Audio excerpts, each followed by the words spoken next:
Donc voilà, bonsoir à tous, bienvenue sur ce nouveau rendez-vous donc Radio Pléiade. Nous sommes le lundi 7 mars et non, l'événement n'a toujours pas eu lieu et non, nous sommes toujours des otages au sein de la matrice.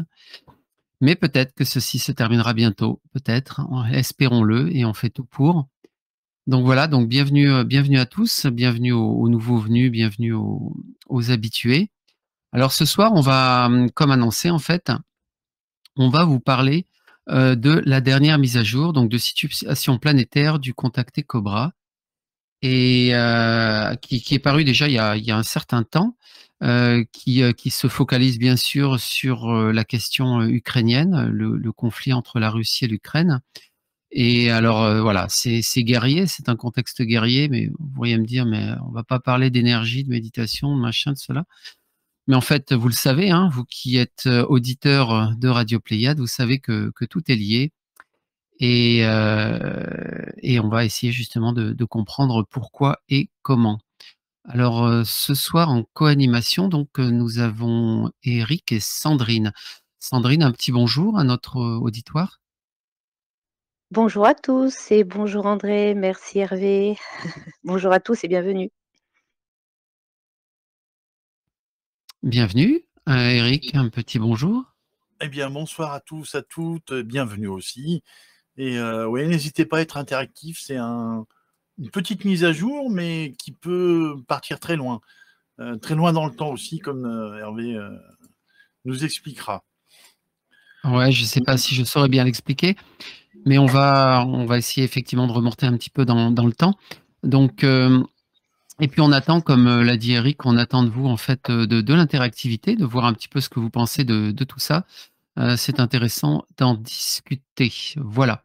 Donc, alors pour les annonces habituelles, ben, on a la session anglophone de dissolution des implants qui aura lieu le 9 mars. Je ne sais pas s'il y en a beaucoup parmi vous qui la suivent.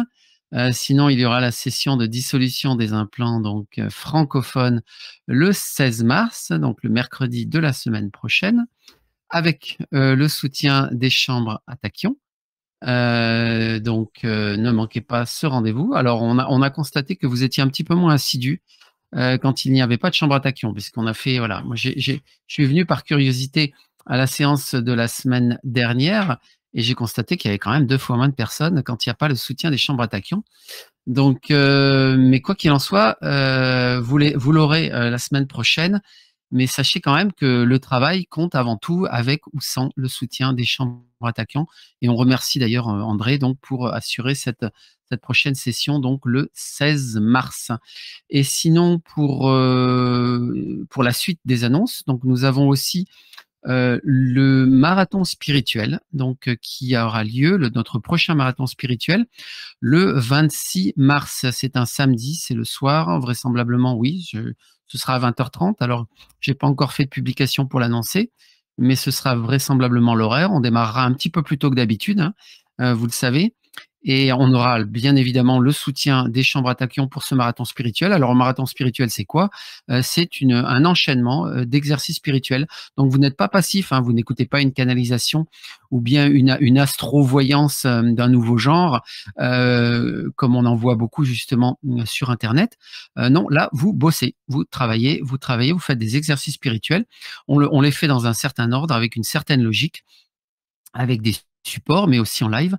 Et je peux vous dire que c'est très, très puissant. Donc, si vous n'avez jamais essayé, on vous invite cordialement à venir le faire. Voilà, ce marathon spirituel le 26 mars. Notez ça bien dans vos agendas. Voilà. Alors, une autre petite annonce aussi, alors qui peut-être vous décevra, mais bon, il y a encore pas mal de choses en réflexion derrière le rideau, on va dire, côté Radio Pléiade, pour voir quelle suite à donner à tout ça. Donc, je vous avais dit qu'on était on était passé en mode irrégulier en fait sur Radio Pléiade, mais en l'occurrence, on va aussi temporairement, on va arrêter les afters. Radio Pléiade, on va dire, attraper le Covid, on va dire ça comme ça pour dire les choses. Et voilà, une bonne quinte de tout, il faut que ça passe et après ça ira mieux. Donc on essaye de voir comment donner une suite à tout ça. Mais en tout cas, voilà, ce soir, donc il n'y aura pas d'after. Donc si vous souhaitez intervenir, n'hésitez pas à le faire pendant l'émission, pendant cette phase enregistrée. Et on verra justement, on réfléchit peut-être créer justement une autre instance, peut-être, pourquoi pas, pour sous la forme plutôt d'un groupe de soutien pour ceux qui souhaitent justement se retrouver de façon régulière et discuter ensemble. Mais sur Radio Pléiade, on va rester plutôt sur des séquences enregistrées, et on va pour le moment, on va arrêter donc le mode after. Donc voilà, ça c'était pour les annonces. Je pense que j'en ai terminé. Et on va donc rentrer dans le vif du sujet. Donc, bienvenue à tous, bienvenue aux 80 personnes qui sont présentes sur le salon. Donc voilà, donc nous avons depuis quelques jours, depuis le 1er mars, face à nous, donc cette dernière mise à jour de situation planétaire du Contacté Cobra qui nous parle de guerre et paix.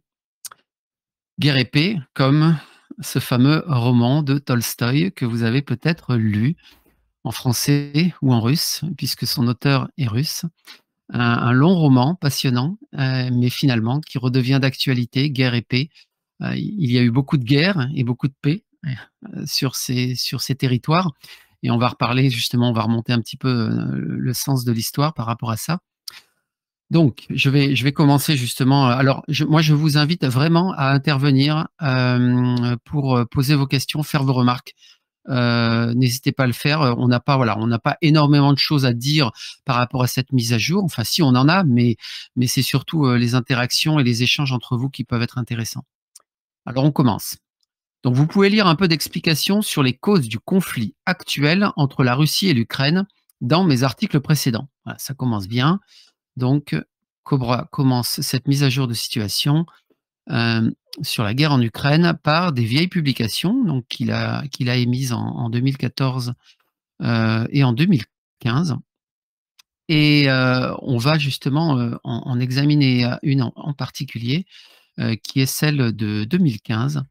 2015, en fait, donc c'est du 19 octobre 2015, si vous souhaitez la retrouver.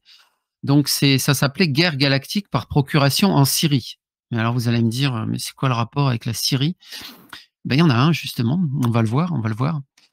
Donc à l'époque, donc voilà, il parlait déjà du nettoyage du groupe Chimère, le nettoyage des sbires des chimères qui sont les dracos et les reptiliens.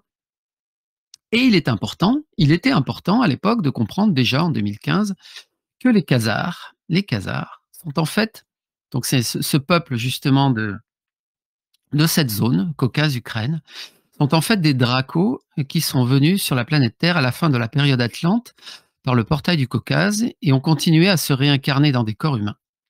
Le portail du Caucase était également le principal point d'entrée de la caste des esclaves guerriers reptiliens qui sont venus sur la planète Terre dans des corps humains à l'époque Atlante et plus tard pendant la période néolithique à travers l'invasion Kurgan.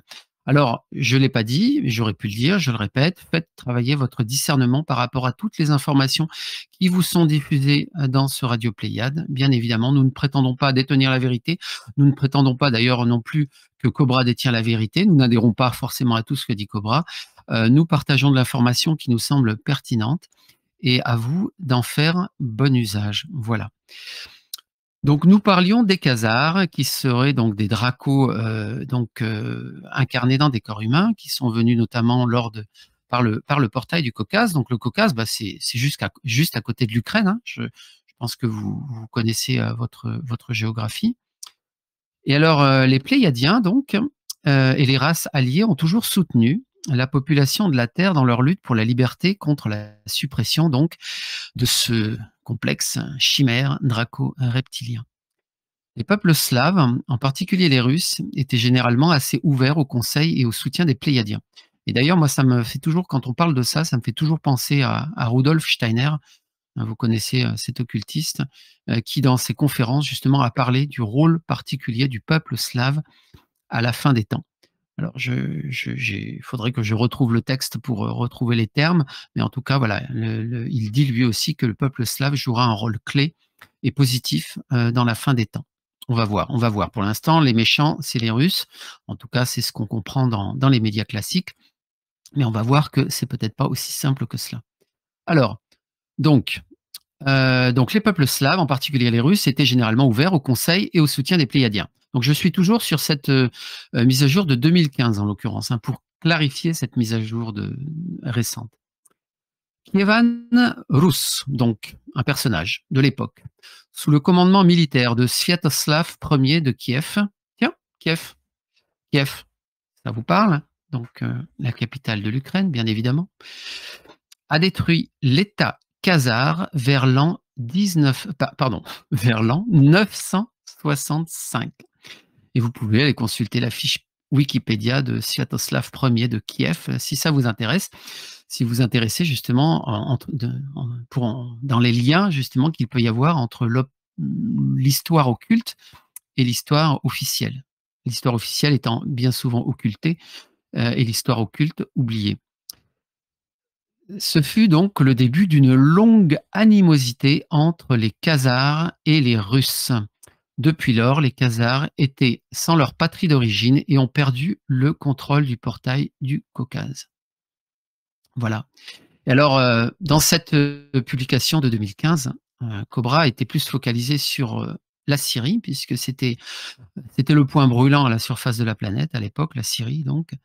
Et il disait à l'époque, donc les Pléiadiens et les races alliées, positives, soutiennent désormais Poutine dans sa mission de débarrasser la Syrie des mercenaires de l'État islamique, etc., etc. Donc de nombreux otages pléiadiens ont été secourus. Bon, vous connaissez l'histoire. Et les chimères ont toujours voulu reprendre le portail du Caucase. Et c'était, alors il parlait à l'époque justement des forces tchétchènes. Les Tchétchènes, hein, vous savez, c'est au pied du Caucase. Hein, c'est pas très loin de la Crimée hein, non plus. Donc, et c'était la raison occulte donc de l'implication des forces tchétchènes dans la situation syrienne à l'époque. Bon, bref, on voit qu'on est toujours autour de la mer Noire, autour de la mer d'Azov. On est toujours dans le même secteur, et on sent bien que il y a quelque part, en tout cas, c'est l'interprétation que j'en fais, hein, vous nous direz ce que vous en pensez, mais l'excitation de cette zone en particulier, elle a été préparée de longue date hein, déjà, notamment à travers le développement de ces factions nazies, on reviendra dessus tout à l'heure, mais cette agitation est quelque chose de voulu pour justement travailler négativement sur le vortex du Caucase, et c'est aussi une vengeance et un écho justement à l'histoire occulte qui se répète par rapport à l'expulsion khazare de cette zone par donc Sviatoslav Ier de Kiev de l'époque. Donc voilà sur ces premières considérations historiques qu'on pouvait faire par rapport à cette mise à jour. Sandrine, tu as activé ton micro, vas-y. Tu veux intervenir sans doute. Non, c'est une erreur parce que je me suis déconnectée et reconnectée. J'ai un problème de réseau. D'accord. 1000 excuses. Okay. Pas de problème. Donc voilà. Donc est-ce que jusque-là vous auriez une réaction, une question? Aviez-vous conscience justement de cette connexion entre les Khazars, l'éradication du Khazar du territoire justement de la Russie-Ukraine et ce qui se passe actuellement? Parce que tout ceci a un lien finalement. Je vous laisse quelques secondes pour intervenir, éventuellement lever la main. Donc, bienvenue à tous, hein, bienvenue aux plus de 100 personnes donc, présentes sur ce salon ce soir. Ce Radio Pléiade donc, qui devient maintenant irrégulier, comme je l'ai annoncé. Donc, personne n'intervient, ne réagit. Donc, je continue. N'hésitez pas à lever la main si vous avez une question ou une remarque. Donc, on continue. Donc là, on revient en 2022, au 1er mars 2022. Des réunions urgentes entre les Pléiadiens et les hauts gradés de l'armée russe, ont eu lieu ces derniers jours avant que la guerre n'éclate. Et les Pléiadiens ont déconseillé, une opération militaire russe de grande envergure en Ukraine. De leur point de vue, les principaux objectifs pourraient être atteints par des forces russes de maintien de la paix à Lugansk et à Donetsk, et par le refus de réagir aux provocations de l'Occident soutenues par les jésuites qui veulent créer une troisième guerre mondiale pour réaliser leur prophétie de fin des temps. Alors, donc là, il y a matière à discuter. Enfin, je ne sais pas si ça vous fait réagir, ça vous a fait réagir lorsque vous avez découvert cette publication, mais il y a vraiment de quoi. Il y a vraiment de quoi, parce que d'abord, les Russes discutent avec les Pléiadiens et ils s'entretiennent avec les Pléiadiens avant de prendre une décision militaire grave. C'est intéressant. C'est très, très intéressant. Et d'ailleurs, vous savez où les Russes rencontrent les Pléiadiens. Donc, c'est une petite montagne au sud de l'Oural. Le nom m'échappe à l'instant où je vous parle, mais cela nous a été indiqué dans une mise à jour de situation planétaire précédente. Alors non seulement ils se parlent, donc ils parlent avec des hauts gradés, mais bon, on aurait espéré qu'ils suivent justement leurs conseils, mais apparemment ce qu'on découvre, c'est que les conseils des Pléiadiens n'étaient pas de faire une opération militaire de grande envergure en Ukraine. Alors, est-ce véritablement une opération de grande envergure en Ukraine? J'aurais tendance à dire oui, même si effectivement ce n'est pas une invasion massive du territoire ukrainien. Beaucoup pensent chez les analystes français, et notamment les plus catastrophistes, beaucoup pensent que l'objectif de Poutine est véritablement de conquérir l'intégralité du territoire de la Russie, mais d'autres observateurs bien avisés pensent au contraire que ce n'est pas l'objectif et que l'objectif qu'affiche Poutine serait bien l'objectif réel. Peut-être à quelques détails près, notamment en ce qui concerne les laboratoires d'armes biologiques dont nous reparlerons. Donc, ils ont fait une opération donc militaire plutôt de grande envergure, donc ils n'ont pas suivi les conseils des Pléiadiens, et alors que effectivement la problématique se centrait sur Lugansk et Donetsk. Alors Lugansk et Donetsk, donc ce sont et leurs oblasts respectifs, hein, ça veut dire leurs régions, hein, c'est les régions de ces villes-là. Donc en fait, ce sont des minorités russes en enclave sur un territoire ukrainien. Voilà. Et donc, il y a eu beaucoup d'événements, on va dire, dans l'histoire pour tenter de résoudre cette situation du Donbass, puisque c'est ce qu'on appelle aussi la situation du Donbass, une situation qui est riche économiquement, qui suscite aussi évidemment des convoitises, puisque je crois que c'est l'extraction du charbon. Il y a eu une très forte production de charbon là-bas. Enfin bon, en termes de matières premières, c'est quand même une zone stratégique. Il y a la proximité aussi de la mer Noire et de la Crimée. Et en fait, ces villes et ces régions donc de sous-minorité russe ont fait l'objet en fait de ce qu'on pourrait qualifier de génocide. Mais ça, c'est des choses dont finalement on n'en a pas entendu parler ou très très peu dans nos médias occidentaux. Alors, j'ai peur de me tromper dans les chiffres, mais bon, corrigez-moi si je me trompe.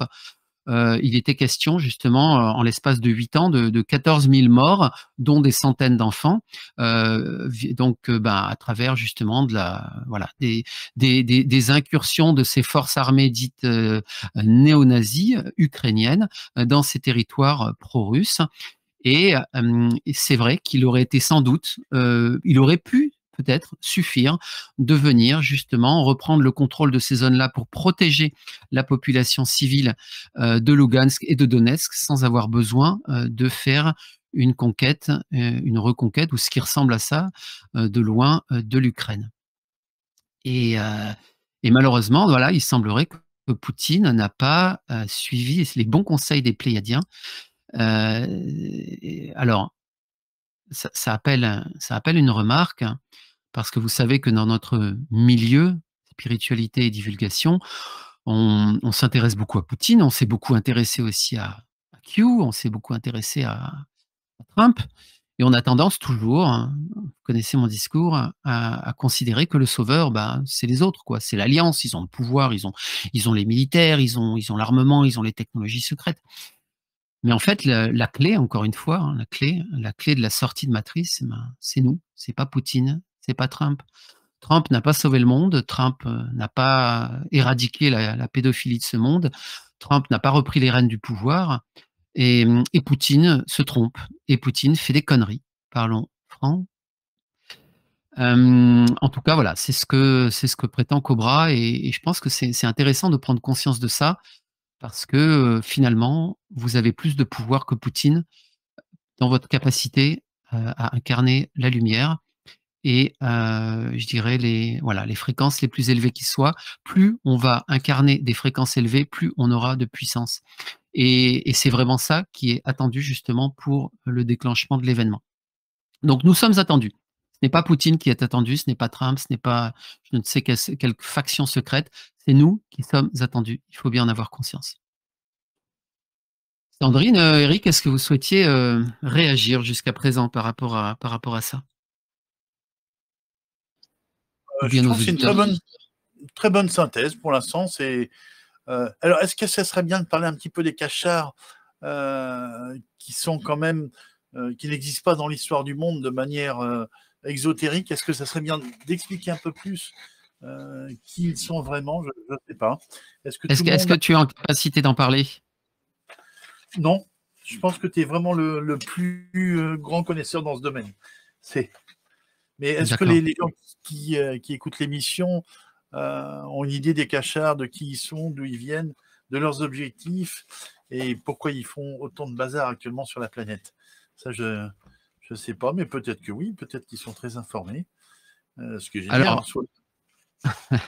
Alors, moi je dis Khazar, je dis pas Cachard ou Kajar, moi je dis Khazar, mais peu importe la prononciation. Alors on va revenir là-dessus, on va en parler. Mais avant cela, moi j'aurais quand même voulu parler justement des accords de Minsk, qui sont beaucoup plus proches de nous, qui sont beaucoup plus tangibles et qui expliquent beaucoup de choses et sur lesquels aussi les médias occidentaux que les médias occidentaux occultent en réalité, parce que les accords de Minsk, en fait, sont la matérialisation de la culpabilité de l'Occident dans cette guerre actuelle entre la Russie et l'Ukraine. Vous allez me dire, mais comment on peut être coupable? C'est Poutine qui a pris la décision d'envahir l'Ukraine. Oui. Mais pourquoi a-t-il pris la décision d'envahir l'Ukraine? Parce que, donc, si on considère que Poutine dit ce qu'il fait et fait ce qu'il dit, il envahit l'Ukraine pour deux raisons principales. Pour démilitariser l'Ukraine, puisqu'il y a eu une militarisation à outrance de l'Ukraine et avec des conséquences, donc on en a parlé tout à l'heure, donc sur les minorités russes, mais aussi un armement de l'Ukraine potentiellement contre la Russie, une menace contre la Russie. Donc invasion de l'Ukraine pour démilitariser l'Ukraine et invasion de l'Ukraine pour éradiquer ces milices néo-nazis qui sont responsables de crimes contre l'humanité malgré le soutien qu'elles ont obtenu justement de l'État ukrainien au plus haut niveau. Donc, cet objectif semble plutôt louable, sachant que les Russes ont pris l'engagement de ne pas s'attaquer aux populations civiles. Et j'attire votre attention que lorsque d'ailleurs dans nos médias mainstream, on nous parle de bombardement, on ne précise jamais qui bombarde quoi. Et nos médias surfent sur l'ambiguïté et vous verrez que si bombardement il y a, lorsqu'on entend des voix qui ne viennent pas justement de nos médias dominants, on entend plutôt de bombardements des Ukrainiens sur notamment les minorités russes et ça continue en ce moment du côté donc Donetsk, Lugansk, Mariupol, là où se trouvent justement ces fameuses milices néo-nazis. Donc alors il y a eu bien sûr ils ont fait une extinction de la tour de télévision de Kiev, puisque comme vous le savez, toute guerre est une guerre avant tout de désinformation. Donc là, je pense qu'il n'y a pas de doute sur le fait que les Russes aient descendu la tour de télévision de Kiev. Ceci dit, il n'y a pas de bombardement des populations civiles. Et lorsqu'on vous dit que les Russes bombardent les civils ou des villes, intéressez-vous aux détails. Et je vous signale au passage que les médias mainstream ne donnent jamais leurs sources. Bref, fin de la parenthèse. Donc revenons aux accords de Minsk. Alors les accords de Minsk, bon, je ne saurais pas vous raconter l'histoire dans le détail, hein, mais disons qu'il y a des gens qui en parlent mieux que moi, d'ailleurs des Français en Ukraine, des Français en Russie, des Français au Donbass. Vous avez des Français partout, vous voyez, c'est comme les Chinois, il y a des Français partout, et les Français sont des très bonnes sources d'informations alternatives pour savoir ce qui se passe là-bas sans le filtre et la désinformation de nos médias. Eh ben, qu'est-ce qu'on vous dit? On vous dit que la question justement de ces enclaves russes dans le territoire ukrainien aurait dû être résolue depuis 2014, suite notamment aux accords de Minsk. Depuis 2014, donc ça fait 8 ans que ça dure. Donc en gros, là, ce qu'on est en train de vous dire, c'est que Poutine a attendu 8 ans. Il a attendu 8 ans quoi? Qui? Il a attendu la France et il a attendu l'Allemagne. Vous allez me dire, mais pourquoi il a attendu la France et l'Allemagne? Qu'est-ce qu'il vient de faire là-dedans? C'est très simple. C'est qu'en fait, la France et l'Allemagne sont les sponsors des accords de Minsk et ils se sont engagés, je dis bien engagés, justement à résoudre cette question justement de l'Ukraine, de la paix en Ukraine, des enclaves russes en Ukraine. Ils se sont engagés à servir de sponsors, à servir de médiateurs pour trouver une résolution à cela. Et que s'est-il passé dans les faits? Dans les faits, en 8 ans, même plus que 8 ans. Je ne sais plus de quand datent les accords de Minsk, mais en tout cas, voilà, il devait rentrer je dirais, en vigueur en 2014. Donc, depuis plus de 8 ans, nous n'avons rien fait ou pas grand-chose, si ce n'est peut-être jeter de l'huile sur le feu. Et voilà. Et ne vous fiez pas aux apparences. Emmanuel Macron n'est pas là pour la paix. Emmanuel Macron, quand il dit qu'il veut armer les Ukrainiens, vous imaginez bien que ce n'est pas comme ça qu'on va arriver à la résolution d'un conflit. Quand tous les pays européens disent vouloir envoyer des armes et utiliser notre argent public pour aller tuer du Russe ou de l'Ukrainien, peu importe, je ne veux pas. Je ne donne pas mon consentement pour que l'État dont je dépends utilise mon argent pour aller tuer des vies humaines. Et ça, c'est super important.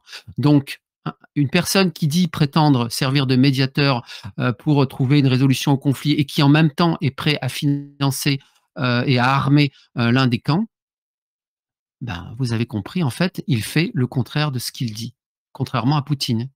Il dit ce qu'il fait et qui fait ce qu'il dit. Donc ça, c'est important. Donc voilà, les accords de Minsk, intéressez-vous aux accords de Minsk, c'est fondamental pour comprendre la situation actuelle en Ukraine. Alors, pas de réaction jusqu'à présent? Est-ce que quelqu'un aurait éventuellement, parce que je n'ai qu'une connaissance médiocre, on va dire, de la situation. Allez, vas-y Marie, non. Marie, tu peux activer ton micro, j'ai vu que tu avais levé la main. Oui, bonsoir. Bonsoir. Alors, moi, il y a quelque chose ça me passionne ce que vous racontez ce soir, parce que dans les informations, on entend tout et le contraire de tout. Moi, je ne regarde pas la télévision parce que vraiment, il y a quelque chose quand même qui m'a, je ne veux pas dire choqué, mais quand j'entends que les Pléiadiens ont rencontré les gouvernements, les instances gouvernementales, et qui sont venus, parce que quand même, les civilisations galactiques sont vraiment beaucoup plus évoluées que nous, les pauvres humains, je veux dire, comment ça se fait qu'ils n'ont pas écouté les conseils des Pléiadiens? Et je voulais savoir, au-delà de ça, quelles sont les conséquences que ça va avoir? Les conséquences que ça aura dépendent de nous.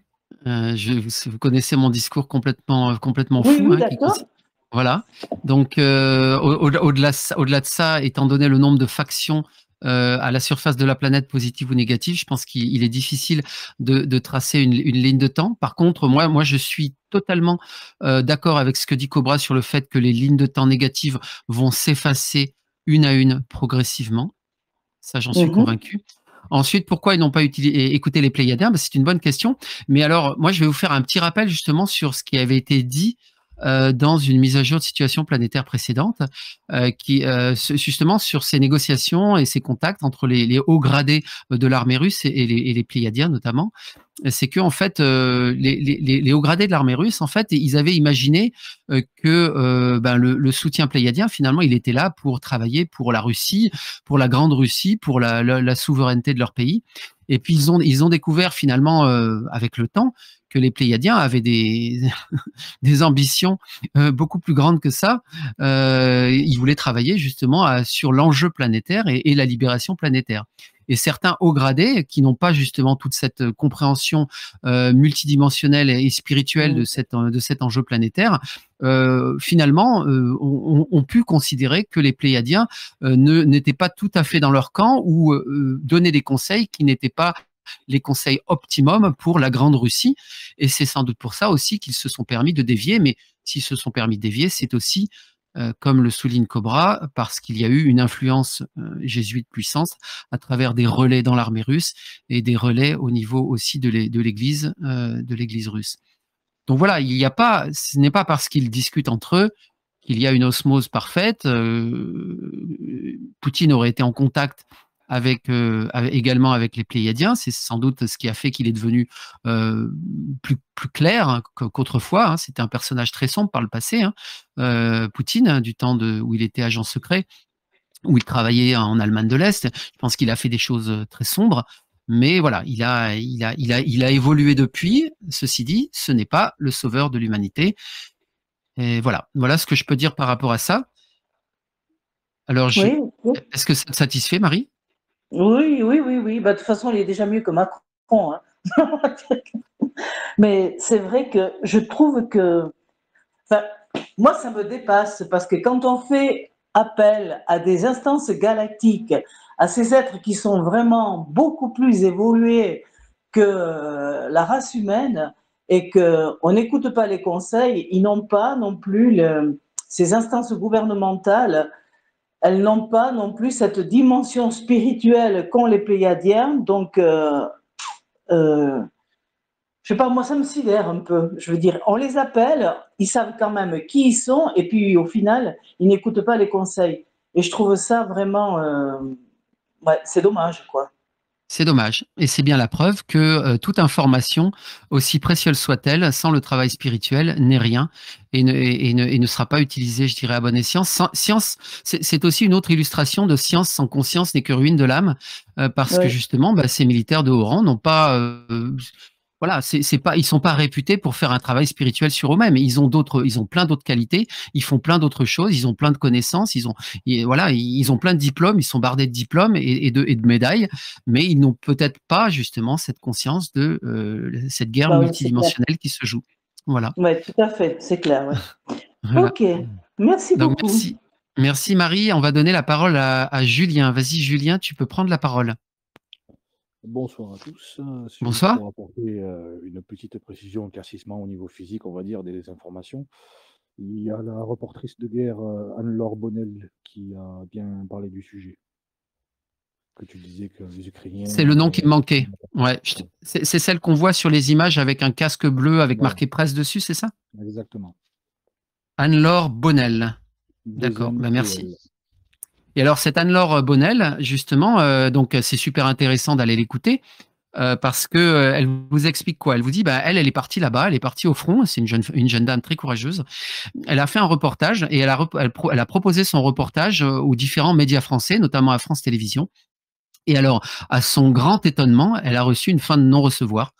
Et elle comprenait pas parce que voilà, elle avait un reportage exceptionnel, mais en fait, ce qu'elle a compris finalement, malgré elle, voilà, c'est qu'en réalité, le problème, c'est que son reportage n'allait pas dans le sens de la désinformation ambiante, qui nous présentait le gentil ukrainien et le méchant russe, et qui montrait au contraire justement, voilà, que les Ukrainiens faisaient, enfin, des exactions terribles, étaient responsables de crimes, et que les Russes, bah, finalement, ils n'avaient pas l'air si méchants que ça. Ils protégeaient les populations civiles, ils amenaient justement. Enfin bon, je connais pas dans le détail, il faudrait que j'aille l'écouter, mais bref, ça n'allait pas du tout dans le sens de la désinformation ambiante. Et donc, finalement, son reportage, vous allez rire, il a été pris, il a été acheté par la Russie justement, mais voilà, les médias occidentaux n'en ont pas voulu. C'est bien ça, hein, Julien, je déforme pas. Oui, c'est ça. Elle a subi une grosse censure de le côté européen. Soi-disant, Amnesty International l'aurait radié. Et sa page Facebook aurait été bloquée, etc., quoi. Donc c'est vraiment radical. Ouais. Comme quoi, hein, quand vous allez dans le sens de la vérité, c'est vraiment, vous êtes écrasé. C'est terrible. Hein. Voilà, dans le plan physique, c'est d'autant plus fort dans le plan physique. Ouais. Alors il y avait une autre personne qui avait levé la main, mais je l'ai perdu de vue. Je m'en suis désolé. N'hésitez pas à relever la main. Voilà, j'ai perdu la mémoire de la personne qui avait levé la main. Ok, ben merci, merci Julien pour ces précisions. Alors, donc, Eric voulait qu'on reparle des Khazars. Alors, on va reparler des Khazars. On va reparler des Khazars. Et pour cela, en fait, on va remonter un petit peu dans le temps. Donc, alors, excusez-moi, je suis en train de chercher mes références. Voilà. Donc, en fait, les Khazars, on en parlait là tout à l'heure, donc, sont en fait des dracos arrivés sur la planète Terre à la fin de la période Atlante par le portail du Caucase, se réincarnant sans cesse dans des corps humains. Ok. Le portail du Caucase a également été le principal point d'entrée de la caste des esclaves et guerriers reptiliens qui sont venus sur la planète Terre dans des corps humains, blablabla. Voilà.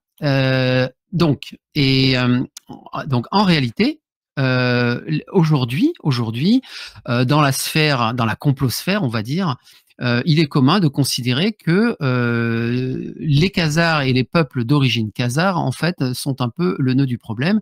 Et c'est ce qu'on retrouve justement dans tout ce que l'on appelle la Kabbale, avec un C majuscule, à la surface de la planète. Rien à voir avec la Kabbale avec un K juif, hein, ça n'a rien à voir.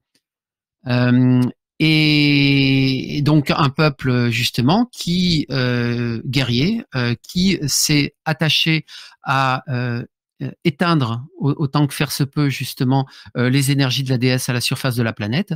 Donc, bon, voilà, il y a eu je dirais, des conflits très très violents, notamment sur le territoire de la Russie-Ukraine actuelle, avant justement avant qu'ils ne soient chassés par ce roi dont je parlais tout à l'heure, le roi ou l'empereur de Kiev, je me souviens plus exactement.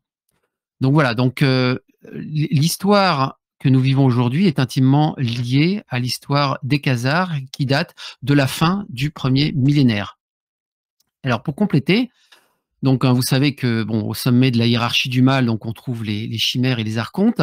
Les archontes donc ont commencé à supprimer l'énergie sexuelle féminine sur la planète par la violence. Donc notamment à travers les Khazars, en pratiquant des viols brutaux lors de l'invasion de Kourgan il y a plus de 5000 ans. Donc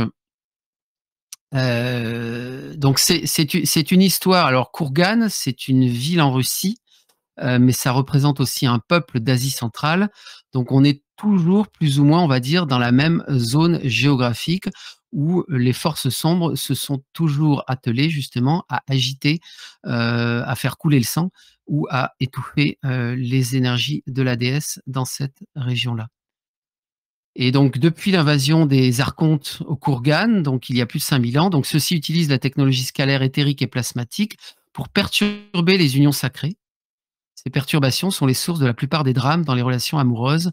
Ils récoltent ensuite l'énergie psychique de ces perturbations et la canalisent donc dans le vortex de Asuna Samara. Donc ça, c'était le vortex de Syrie dont on a beaucoup parlé au moment du conflit syrien. Donc vortex qu'ils inhibent activement depuis des millénaires en créant des guerres dans la région. Et ils font la même chose avec le vortex du Caucase. C'est-à-dire que justement, ces souffrances et ces exactions justement de ces milices néo-nazis dont on parlait tout à l'heure, ces 14 000 personnes, dont ces centaines d'enfants qui ont été assassinés donc dans ces enclaves russes, c'est à proximité directe du vortex du Caucase. Et donc, ils continuent à justement donc récolter cette énergie de souffrance pour pouvoir alimenter ces vortex en énergie sombre. Et c'est aussi une des raisons occultes de pourquoi les jésuites derrière l'État russe ont poussé justement à une guerre sanglante et violente en Ukraine. Je ne sais pas si c'est à peu près ce que tu souhaitais entendre, Eric. Est-ce que toi-même tu aurais des choses à compléter? Non, c'est très très bien, c'est un très bon résumé. Il y a tout, il y a tout, c'est très bien, bravo. Alors, il y a Véran qui souhaitait parler. Véran 92, vas-y, vous avez la parole. Vous devez activer votre micro. Si vous n'avez pas appuyé sur le micro par erreur, comme ceci arrive. Oui, bonsoir à tous. Bonsoir. Oui, je voulais revenir, vous parler des 2 éléments qui font qu'effectivement, la guerre s'est déclenchée. Et j'avais cru entendre qu'ils avaient retrouvé une porte dans le désert, qui était une quête entre finalement les Américains et les Russes, et que les Russes en avaient déjà une, et que finalement, elle se serait activée quand ils l'ont retrouvée dans le désert. Est-ce que c'est des informations que j'ai lues, mais je sais trop rien. Et je voulais Alors, savoir si vous en saviez un peu plus.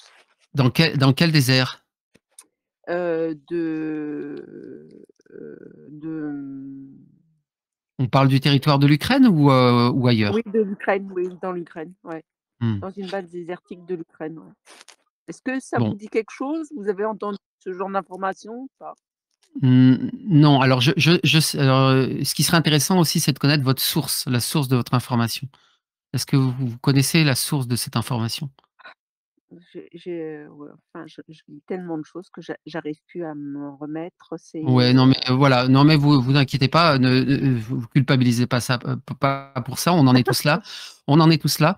Ce que je sais, c'est qu'il y a le canal justement, Sfarou et compagnie, là, Esprit Libre, qui diffuse pas mal d'informations justement sur donc un peu comme Cobra sur les raisons occultes du conflit en Ukraine, mais par contre c'est en dissonance, avec les informations de Cobra.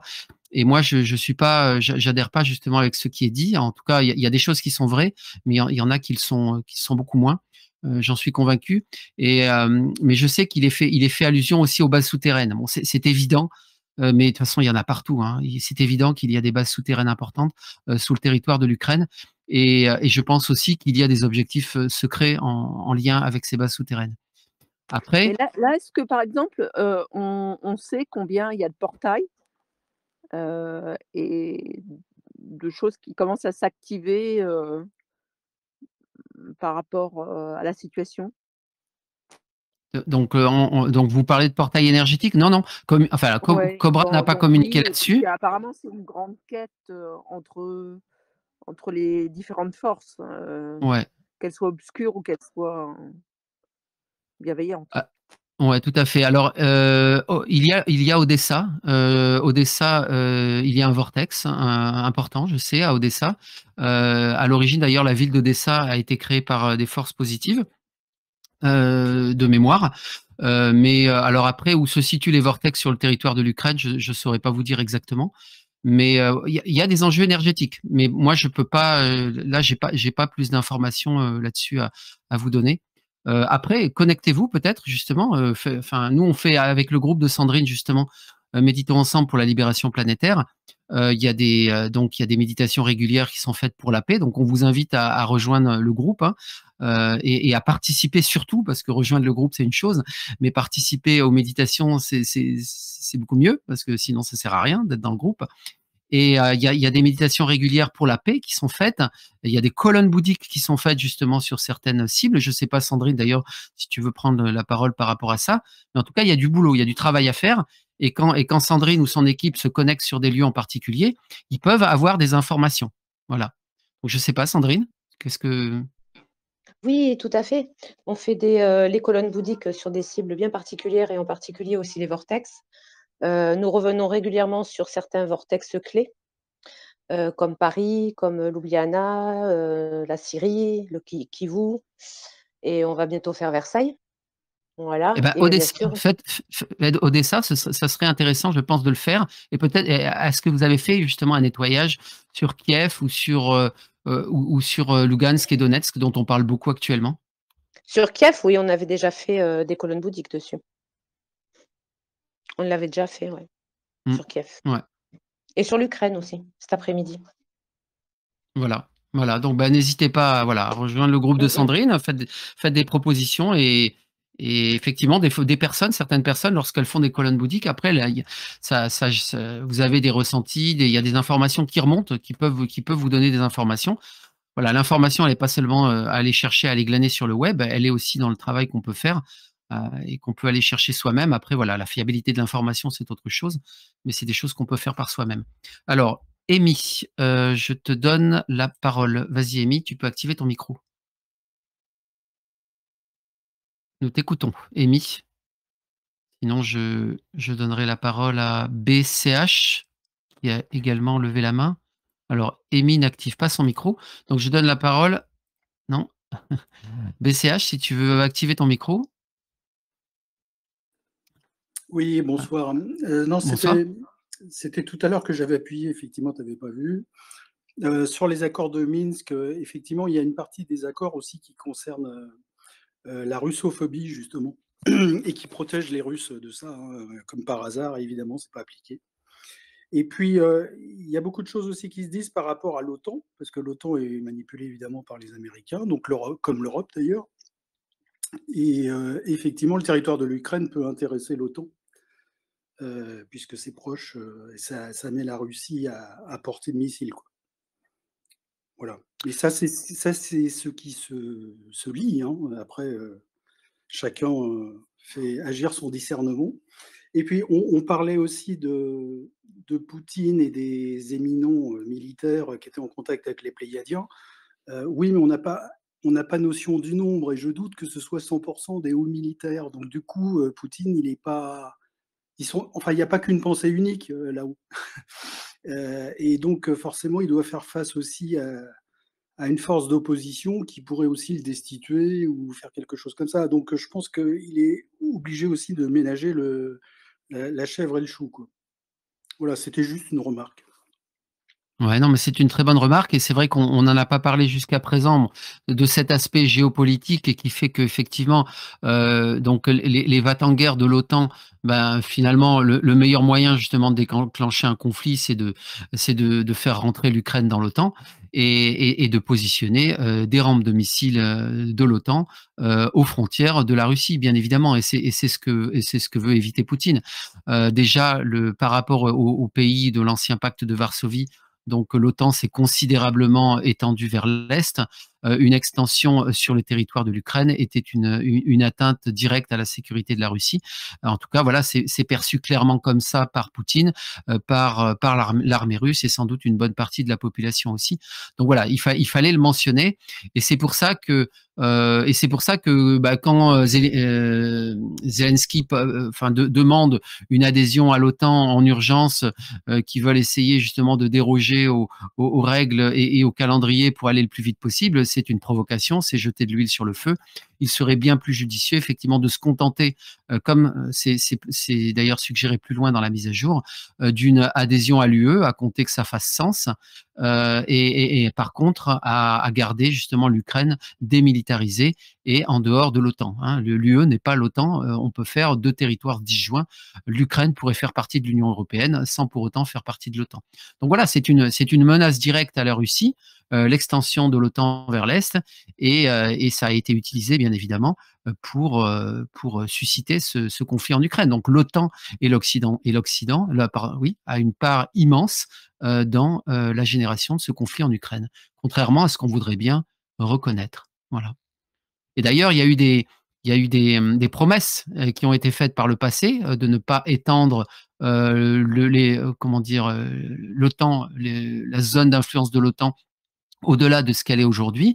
Et c'est ce que aussi conteste, enfin c'est ce que disent les Russes, c'est-à-dire que voilà, encore une fois, les accords ne sont pas respectés, mais l'Occident voit ça d'un autre œil et commence à dire que non, on l'avait pas dit fermement, ou les engagements n'avaient pas été pris comme ceci ou comme cela. Enfin bref, on sent que ça ergote du côté de nos médias pour justifier le fait que ça peut être tout à fait légitime que l'Ukraine rentre dans l'OTAN. Donc voilà, on est vraiment dans une guerre de l'information terrible. Alors on a Virgile qui est là, alors qui devait faire partie de l'émission ce soir, mais qui a eu une urgence. Je vois que tu as levé la main, Virgile, notre historien. Est-ce que tu aurais éventuellement des compléments intéressants à nous apporter? Oui, bonsoir à tous, Bonsoir. ravi de vous retrouver et mes plus plates excuses pour ce méga retard. Oui, alors j'ai pris là au vol ce que tu disais, Hervé, et BCH aussi. Je suis tout à fait d'accord. Personnellement, je trouve que c'est effectivement une provocation. Et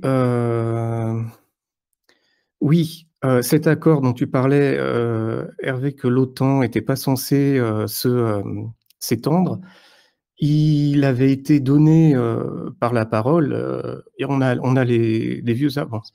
Évidemment, ma source, c'est François Asselineau, qui lui aime bien aller chercher les dossiers et les papiers, les articles de presse, qui en avait parlé de ces accords où les Américains avaient dit aux Russes que non, l'OTAN ne s'étendrait pas, sauf qu'il n'y a jamais eu de traité qui a été signé. Et ça, les journalistes d'aujourd'hui nous le rappellent très régulièrement en disant « Ah, mais cet accord n'a jamais été signé ». Bon. Sauf que, apparemment, de ce que j'ai cru comprendre, c'est que pour la diplomatie russe, la parole donnée, ça a une certaine valeur, et l'OTAN, peut-être un peu moins, je ne sais pas. Mais en tout cas, ça a été mal vu du côté russe, en tout cas. Ouais, tout à fait. Merci pour ces précisions. Voilà. Donc, elles étaient importantes à donner. Merci beaucoup, Virgile. Alors, donc voilà où est-ce que où est-ce que nous en sommes sur les raisons de ce conflit. Alors on va continuer sur la mise à jour et puis vous pourrez intervenir à nouveau. Donc Poutine a succombé à la pression donc de certains de ses conseillers contrôlés par les jésuites. Je cite Cobra. Hein. Donc de certains de ses conseillers contrôlés par les jésuites dans l'armée russe et l'Église orthodoxe russe. Ça alors, les jésuites sont partout. Et les jésuites ont obtenu la guerre qu'ils voulaient, mais elle ne se déroulera pas comme ils l'ont prévu.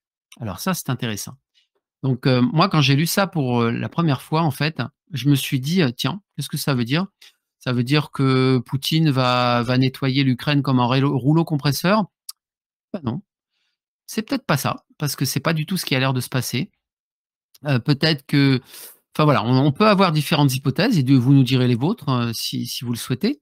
Mais moi, il y a des informations qui commencent à remonter petit à petit dans les médias qui sont assez intéressantes, qui peuvent nous donner justement un indice de comment ça pourrait se passer. Et alors, je vais vous les donner, ces éléments.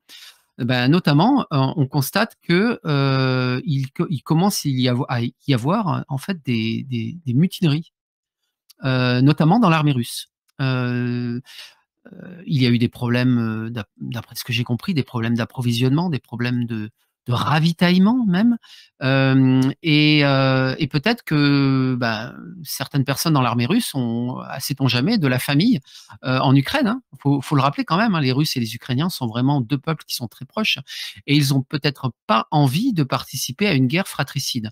Donc aujourd'hui, il y a un mouvement d'opposition qui monte notamment dans l'armée russe et vraisemblablement aussi dans l'armée ukrainienne. Donc là, je ne parle pas forcément justement de ces factions néo-nazis qui veulent verser le sang coûte que coûte.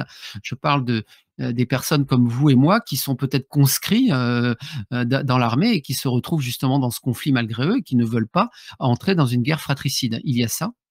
Il y a ça et puis il y a aussi un autre élément et qui a pesé dans la guerre en Afghanistan et notamment dans le retrait, tu me corrigeras Virgile d'ailleurs, le cas échéant, dans le retrait des troupes russes en Afghanistan. Mais en fait, c'est cette guerre qui a été terrible, dont les Russes étaient responsables, hein, en grande partie bien évidemment. Les Russes ont fini par se retirer après de nombreux morts côté russe et en fait, ce retrait des troupes a été énormément motivé par la pression sociale et par la pression des familles de victimes, par la pression des mères, des sœurs, des grands-mères, des frères, de tout ce que vous voulez, de tous ces Russes qui étaient partis justement au conflit en Afghanistan.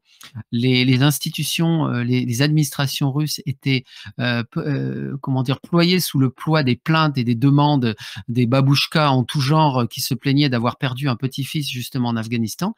Et ceci a pesé justement dans la fin du conflit en Afghanistan et dans le retrait des troupes russes. Et on constate que justement cette pression existe au jour d'aujourd'hui. Certains disent qu'il y a beaucoup plus de morts russes que disent officiellement les Russes. Bon, voilà, on est dans une guerre de l'info. De toute façon, tout le monde ment. Partez du principe que tout le monde ment et vous serez le plus proche de la réalité, de la vérité. Mais en réalité, il y a des morts. De toute façon, des deux côtés, il y a des morts. Et quand il y a des morts, il y a de la souffrance et il y a des familles qui sont derrière, etc., etc. Et donc ces familles, on peut compter sur la montée de conscience, la montée des énergies actuelles à la surface de la planète pour faire en sorte que justement cette contestation sociale populaire justement prenne de l'ampleur et fasse que peut-être des militaires d'un camp ou de l'autre jettent les armes.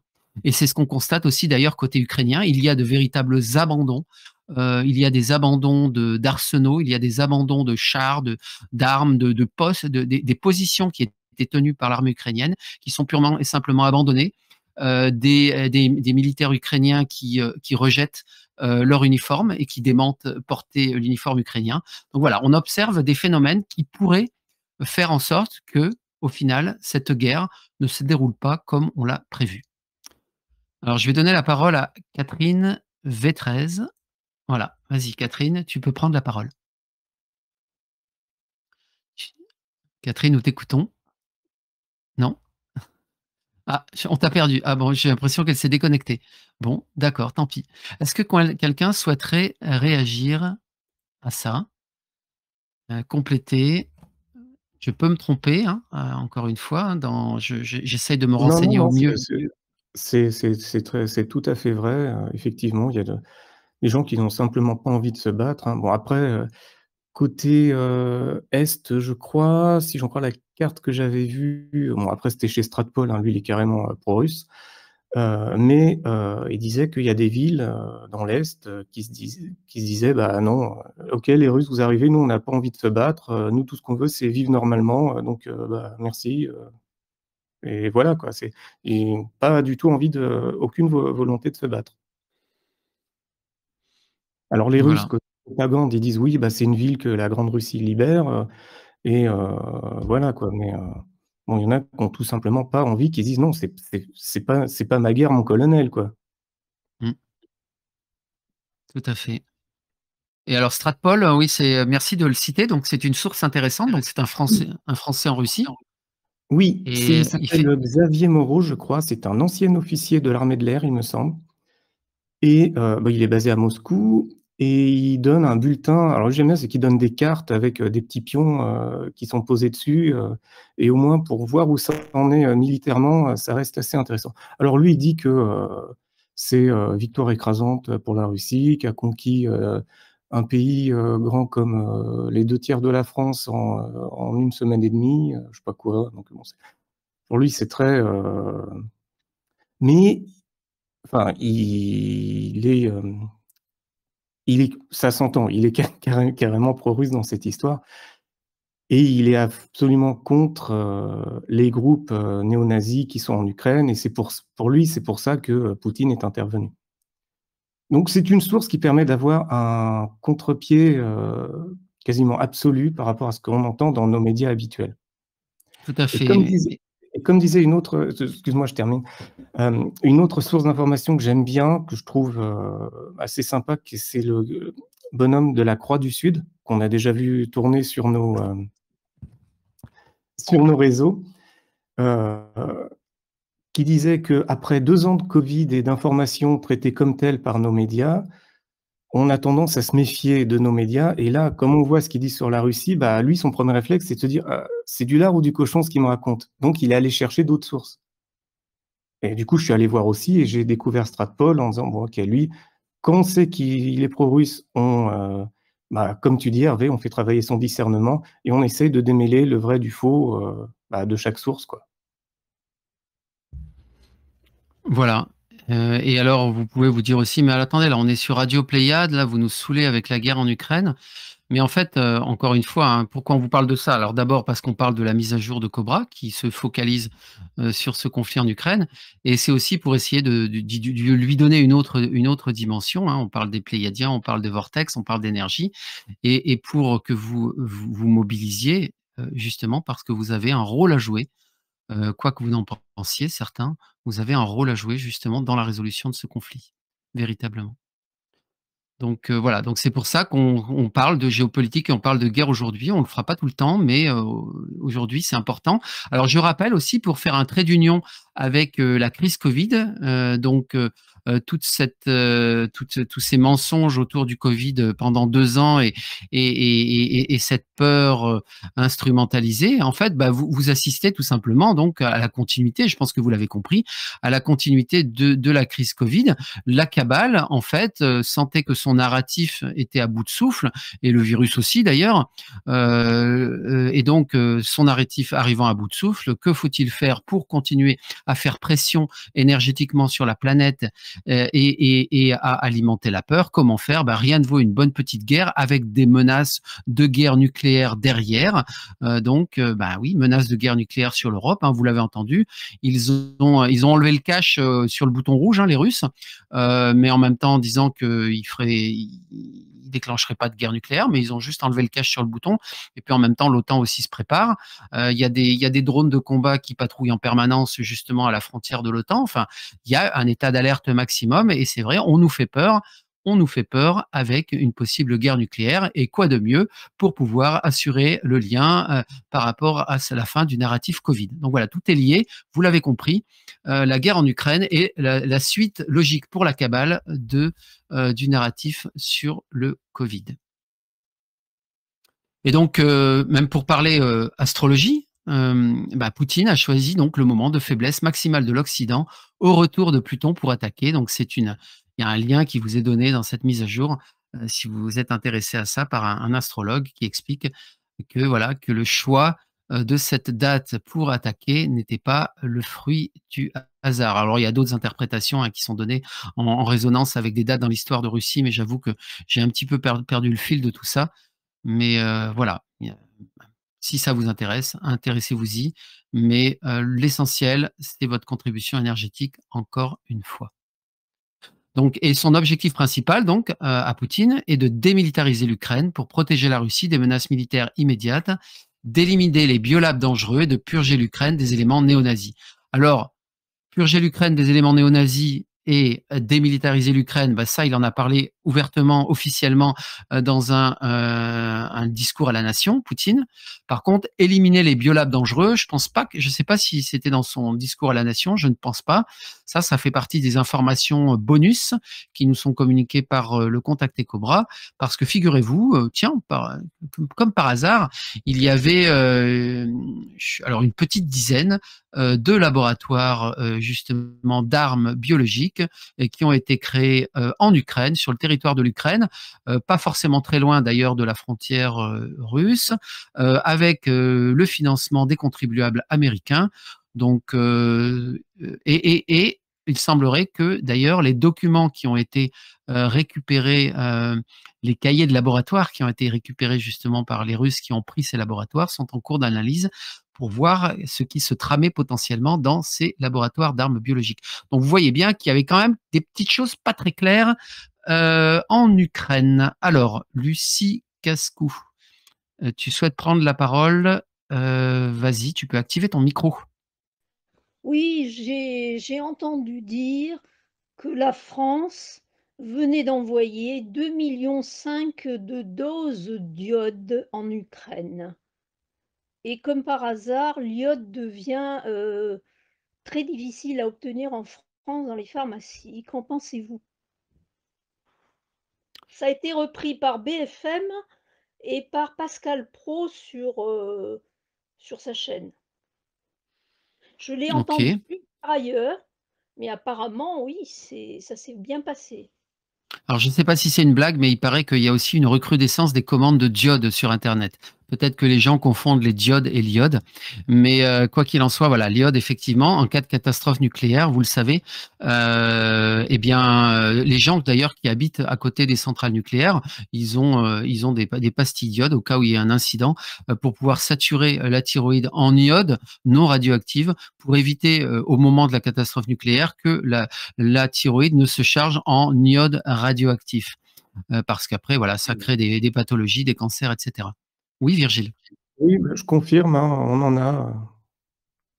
J'habite pas très très loin d'une centrale, donc oui. Oui, ils nous en ont envoyé parce que le plan d'urgence, il y a peut-être 2 ou 3 ans, je sais plus, le rayon d'alerte avait été augmenté autour des centrales nucléaires, donc nous, on en a reçu. Chez nous. Voilà. Oui, mais quel rapport Ukraine, le rapport, il est direct. C'est-à-dire que comme on est en train de nous faire peur avec un conflit nucléaire, et en plus, la France, elle a beaucoup de centrales nucléaires. Donc, s'il y a quelque chose qui pète en France, ça peut faire aussi, par la même occasion, faire péter une centrale nucléaire, d'ailleurs. Mais bon, l'armement en soi peut être nucléaire, mais l'explosion peut aussi détruire une centrale nucléaire, dégager beaucoup de radioéléments dans l'atmosphère.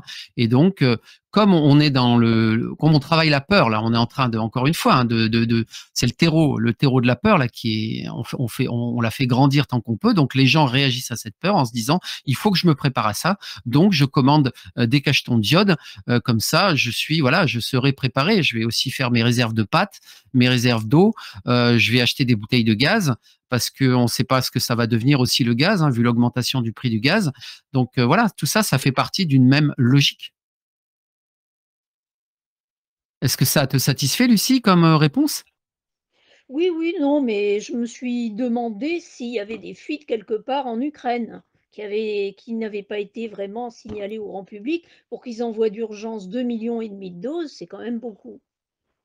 Je ne le pense pas. Donc, vous savez que la centrale de Tchernobyl, donc qui est au nord de l'Ukraine, est l'un des premiers points qui est passé sous le contrôle justement de la Russie. On a aussi beaucoup entendu parler de la plus grosse centrale nucléaire de l'Europe, Zaporizhzhny, là, je me souviens plus exactement le nom, ça ressemble à ça, qui est passé sous le contrôle de la Russie. Il semblerait que la Russie justement ait plus pour objectif de protéger ses sites sensibles plutôt que de les faire péter. Enfin, j'ai entendu, Hervé, j'ai entendu parler quand même de fuite au niveau de Tchernobyl suite à l'obsolescence du sarcophage.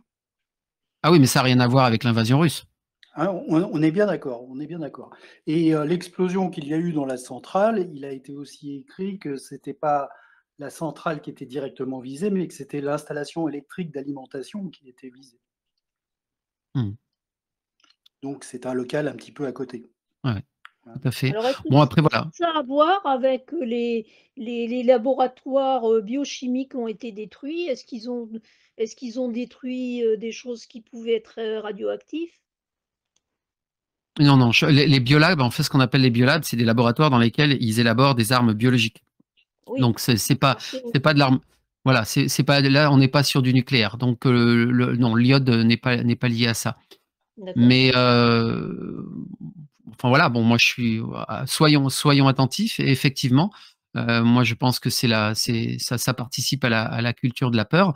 Alors, je vais faire une petite remarque encore, puisque c'est quand même aussi la vocation de Radio Pléiade. C'est bien de parler de géopolitique, mais il faut parler aussi de ce qu'on peut faire derrière. Nous, dès qu'on a eu connaissance justement des menaces qui pesaient sur cette plus grosse centrale nucléaire d'Europe, donc à Zaporizhzhny ou quelque chose dans le genre, eh bien, on a fait des colonnes bouddhiques. Et on a fait des méditations focalisées sur cette cible.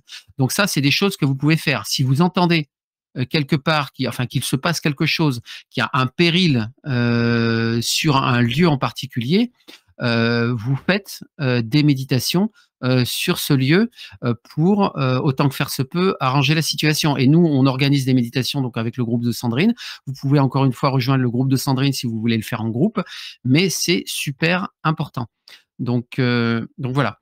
Alors, il y a Cindy qui souhaite prendre la parole. Vas-y, Cindy, tu souhaitais compléter par rapport à ça, peut-être?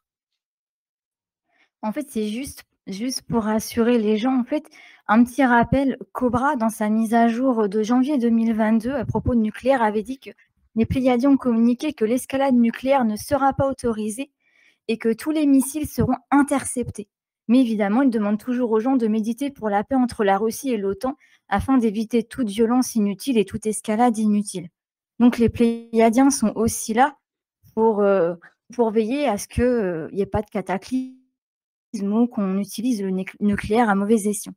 Et bien sûr, les Pléiadiens, on peut se douter qu'ils sont aussi en lien avec les militaires positifs et l'armée russe pour aider à démanteler certaines armes exotiques ou les biolabs avec des substances, on va dire, dangereuses. Voilà, c'était juste pour rassurer un petit peu avec ce rappel. Voilà. Ouais, merci Cindy, c'est très pertinent, tu fais bien d'en parler. Et donc moi, du coup, je complète encore par rapport à ça, c'est-à-dire que en réalité, ce qu'il faut s'imaginer, c'est qu'il y a des millions de vaisseaux aujourd'hui autour de la planète Terre qui sont prêts à intervenir. Et donc, effectivement, il a été dit qu'ils interviendraient, ils ne laisseraient pas une escalade militaire, une destruction de la planète ou un conflit nucléaire, ils ne laisseraient pas se faire. Et j'en avais parlé d'ailleurs dans une autre émission. Donc, sachez qu'en général, tous les sites nucléaires, qu'ils soient civils ou militaires, sont toujours associés à des apparitions d'OVNI. Parce que justement, les galactiques surveillent de très près les installations militaires nucléaires et les installations civiles nucléaires. Et vous avez, si vous souhaitez approfondir cette question, vous avez une très bonne émission là-dessus, une conférence sur le site Lève le voile sur l'association entre les sites nucléaires et les ovnis. Donc, ils sont là. Ils veillent sur nous et s'ils n'interviennent pas directement, c'est sans doute parce que il y a encore des problématiques avec les bombes Toplet ou que les conditions ne sont pas tout à fait remplies. Alors bon, les bombes Toplet, on va pas revenir là-dessus. Ça, c'est pas de la technologie humaine, c'est de la technologie extraterrestre, on va dire ça comme ça. Et c'est pour éviter justement une destruction massive. Mais s'il y avait un risque immédiat de destruction massive, ils sont tout à fait en capacité d'intervenir et d'intercepter tous les les missiles intercontinentaux, vous savez, les Satan 2 dont on parle avec 12 ogives nucléaires ou je ne sais quoi, ils sont tout à fait en capacité de les intercepter. Donc, n'ayez pas peur, surtout n'ayez pas peur. C'est un message très, très important, mais focalisez justement votre énergie sur le nettoyage énergétique, sur votre guérison et sur ce que vous pouvez faire à travers ces colonnes boutiques ou ces rendez-vous que l'on fait régulièrement pour la paix, pour méditer pour la paix. Voilà. Alors, je vois, il n'y a pas d'autres mains qui se lèvent, donc on continue. Donc, il existe Si, moi, je voulais juste Oui. rajouter un petit truc, juste point de vue technique pour rassurer aussi, entre guillemets. Bon, j'ai appris ça auprès de Xavier Moreau sur Stratpol, qui disait que d'après le nouveau protocole nucléaire russe, le stade 1, c'est pour tenir prêt à lancer non pas des têtes nucléaires, mais les nouveaux missiles qui ne sont pas nucléaires et qui vont jusqu'à Mach 10. Voilà, pour ceux qui voulaient un peu de technique, c'était juste la petite précision d'armement. Ouais, et pour ceux qui aiment la technique et la science, bah, vous allez écouter Jean-Pierre Petit. C'est un grand spécialiste de l'armement et notamment de l'armement russe. Et il pourra vous expliquer comment on peut fabriquer justement des missiles qui vont à Mach 10, donc hypersoniques. Là, Mach 10, je ne sais pas si vous vous rendez compte, c'est 10 fois la vitesse du son. C'est quelque chose, c'est une vitesse fabuleuse, extraordinaire. Et on sait que les Russes, justement, ont des technologies militaires qui sont très puissantes. Et c'est aussi pour ça que l'OTAN s'amuse à faire les gros bras face à la population civile, parce qu'une guerre se gagne justement par la désinformation, mais qu'en réalité, ils savent très bien que les Russes ont un armement qui est redoutable. Donc, merci également, Virgile, de préciser ce point. C'est très pertinent sur un plan géopolitique. Alors, il existe, on continue, il existe en Ukraine de nombreuses factions à forte inclinaison néo-nazie qui ont commis des crimes lourds, souvent avec l'approbation tacite du gouvernement ukrainien. Donc, vous avez des liens qui sont donnés dans la mise à jour. Allez les consulter donc sur le bataillon Azov, sur le bataillon Haïdar, sur ce qu'ils appellent, Right Sector, c'est-à-dire, c'est un parti de droite. Alors, vous savez, Wikipédia ne sont pas réputés pour être complotistes, hein. Ils sont même plutôt là en général pour débunker un petit peu tout et n'importe quoi, voire mettre en avant justement la pensée dominante pour effacer toute pensée dissidente.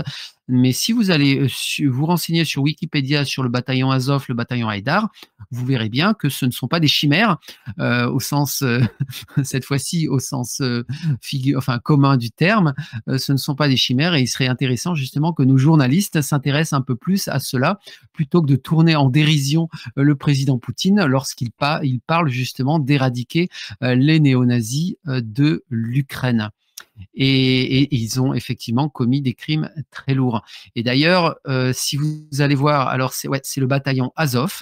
Intéressez-vous au logo, donc le blason, le logo du bataillon Azov. C'est très exactement un logo nazi qui était utilisé par une Panzer-Division, par les nazis pendant la Seconde Guerre mondiale.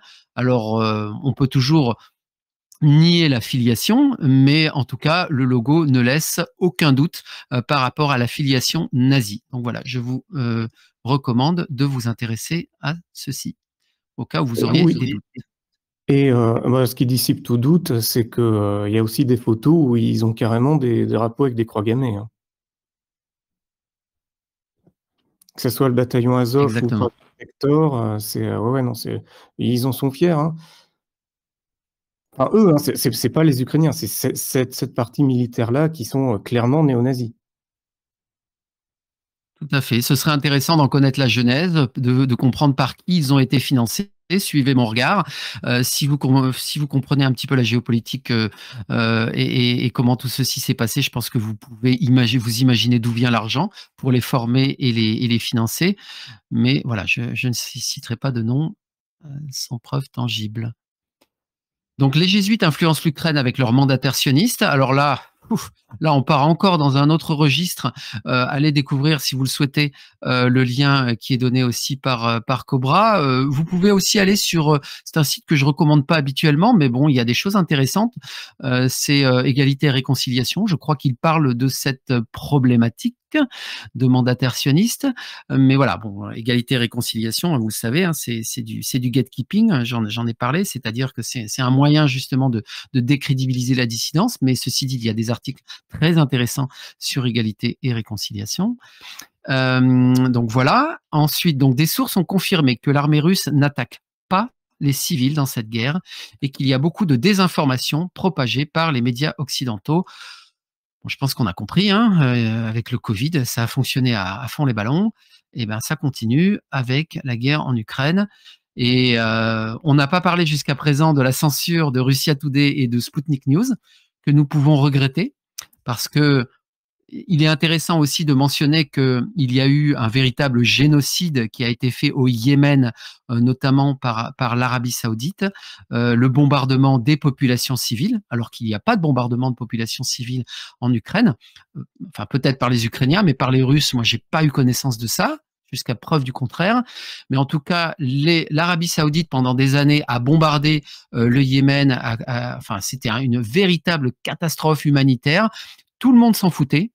Et on n'a pas interdit pour autant les chaînes d'Arabie Saoudite suite à ce génocide qui a été pratiqué au Yémen. Donc vous comprenez bien que le choix qui est fait aujourd'hui de censurer Russia Today et Sputnik News n'est bien évidemment pas lié à la guerre, c'est un prétexte. Et il faut bien voir que derrière ce prétexte, il y a un autre élément de la guerre de l'information qui est très très important, et ça c'est important de le comprendre, c'est pas juste lié à la guerre, c'est que les médias russes jouent le jeu de la désinformation, et ceci depuis plusieurs années. En fait, j'ai écrit un article en 2016 sur le sujet, où je disais que justement, il était très intéressant en 2016, l'Union européenne menaçait de censurer dans l'Union européenne les médias russes, et notamment Russia Today et Sputnik News. Donc, ce n'est pas un dossier qui date d'hier. Peut-être que vous le découvrez aujourd'hui, mais je peux vous dire qu'il est vieux. Et pour cause, c'est parce que les Russes ont toujours participé à la divulgation, et notamment la divulgation OVNI. Et il a été dit, alors je ne sais pas si c'est dans cette publication ou une autre, que justement les Russes n'hésiteront pas à sortir des dossiers brûlants, peut-être concernant les Clinton ou autres, justement dans le cas où la situation pourrait dégénérer. Et donc, à titre préventif, l'Union européenne et la cabale de l'Union européenne a bien conscience de cela, et c'est pour ça qu'à titre préventif, ils ont essayé de couper tout ce qui pouvait être Russia Today ou Sputnik News en Europe. Donc aujourd'hui, ça devient très compliqué, parce qu'ils ont même été censurés sur Telegram. Telegram, hein, c'est russe, bah oui. Mais figurez-vous que c'est même censuré sur Telegram. Vous n'avez plus accès au site internet, vous n'avez plus accès à l'appli mobile Sputnik ou Russia Today, vous n'avez plus accès à rien. Le seul moyen maintenant d'avoir accès à cette source d'information qui reste très intéressante, car quand il y a un conflit, il faut toujours écouter les deux parties en présence. Hein, la censure est parfaitement inacceptable. Aujourd'hui, on censure Sputnik News et Russia Today. Demain, on censurera autre chose. Donc, cette censure est parfaitement inacceptable. Et donc voilà, donc le seul moyen de pouvoir renouer avec ces médias aujourd'hui, c'est d'utiliser un VPN. Bon, voilà, ça demande de souscrire à un abonnement auprès d'un fournisseur d'accès VPN pour pouvoir avoir une adresse IP qui ne sera pas une adresse IP française, et pour pouvoir accéder à ces sites-là. Donc c'est un peu plus compliqué, donc forcément, ils vont perdre beaucoup d'audience. Mais bon, moi, ce que je peux vous dire, c'est qu'ils sont présents sur Odyssée, par exemple. Ils ont été bien sûr censurés de YouTube, mais vous pouvez les retrouver sur Odyssée. Mais voilà, perdre le fil d'information Sputnik et Russia Today, malheureusement, c'est dommageable. Si vous le pouvez, essayez de garder le lien et gardez en tête que ce n'est pas que par rapport à la guerre, mais bien par rapport au jeu de la divulgation, par rapport à ce qui nous attend, et l'événement notamment, et la sortie de dossiers brûlants qui pourraient sortir à travers les médias russes. Juste pour rebondir sur ce que tu dis, Hervé, dans la guerre de l'information et des médias, là, la Russie a décrété qu'ils allaient punir pénalement, voire pire que ça, je crois, la désinformation, les fake news. Et après ça, il y a les reporters de la BBC et de CNN qui ont dû partir de Russie. C'est-à-dire que, sachant que les fake news étaient sévèrement punis par le gouvernement russe, et ils sont partis. Donc, c'est quand même bizarre. C'est parce que c'est eux les fake news. Eh oui, c'est ça. C'est marrant en même temps. Voilà, bah, merci, hein. Merci Virgile. Donc voilà, donc des sources ont également déclaré que l'objectif de l'armée russe n'est pas de renverser Zelensky, donc le président ukrainien, et que l'armée russe se retirera dès que les objectifs stratégiques énumérés ci-dessus seront atteints, c'est-à-dire dans environ 2 semaines. Alors il était peut-être un petit peu optimiste, selon leurs estimations. Si les alliés occidentaux contrôlés par les jésuites ne parviennent pas à envenimer davantage la situation, la paix dans la région pourrait, de manière réaliste, survenir dans quelques semaines. Alors moi, j'attire encore votre attention par rapport au discours d'Emmanuel Macron. Je ne sais pas si vous les avez écoutés, mais pour moi, ce sont de véritables discours de va-t-en-guerre et qui utilisent la loi de manifestation, justement, pour faire grandir la peur et pour nous faire grandir en nous l'idée d'un conflit qui va justement se généraliser, qui va empirer, qui va s'étendre à toute l'Europe, qui va avoir des répercussions dans toute l'Europe à travers justement les pénuries d'énergie, les disettes, etc., etc. Donc faites bien attention à ce discours d'Emmanuel Macron qui vise la loi de manifestation pour que nous visualisions des choses terribles qui vont s'abattre sur nous suite à ce conflit, sachant que ben voilà, ça ne fait que révéler le jeu qui est joué par la cabale. Le président Poutine n'est pas du tout dans ce jeu-là. Donc, soyez bien attentifs aux discours qui sont tenus et ne vous laissez pas berner par la désinformation massive française et européenne. J'hésite plus à utiliser le terme tellement c'est massif et voilà. Mais on sait que ça ne s'arrêtera que le jour de l'événement. Voilà. De toute façon, il y a un contrôle total des médias principaux par la cabale et de toute façon, cette désinformation massive ne pourra s'arrêter que au moment de l'événement et des arrestations massives. Donc, il y a des pourparlers de paix. OK, bon, là, ça a beaucoup avancé depuis. Et alors, des sources positives donc ont rédigé une proposition de paix qui pourrait fonctionner si les personnes des 2 camps font preuve de bon sens et sont disposées à trouver un compromis rationnel. Le personnel diplomatique qui lit ces lignes peut transmettre cette proposition aux parties concernées. Alors, je ne sais pas si vous avez lu justement cette proposition, mais enfin, j'ai envie de dire que même moi, qui ne suis pas la géopolitique de près, qui ne fait pas partie d'aucun gouvernement, voilà, bref, je ne suis pas plongé dans cet univers géopolitique. En le lisant, je me dis, c'est le bon sens absolu et c'est sans doute peut-être la seule issue, enfin l'issue la plus positive qui puisse être trouvée à ce conflit. Donc, je vais vous le lire.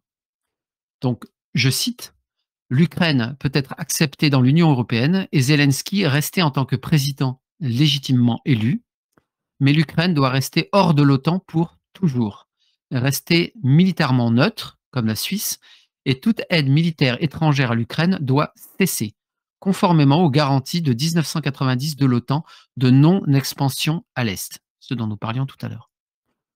Je continue la citation. Le gouvernement ukrainien doit interdire et criminaliser toutes les organisations néo-nazies sur son territoire et les droits de la minorité russe en Ukraine doivent être respectés.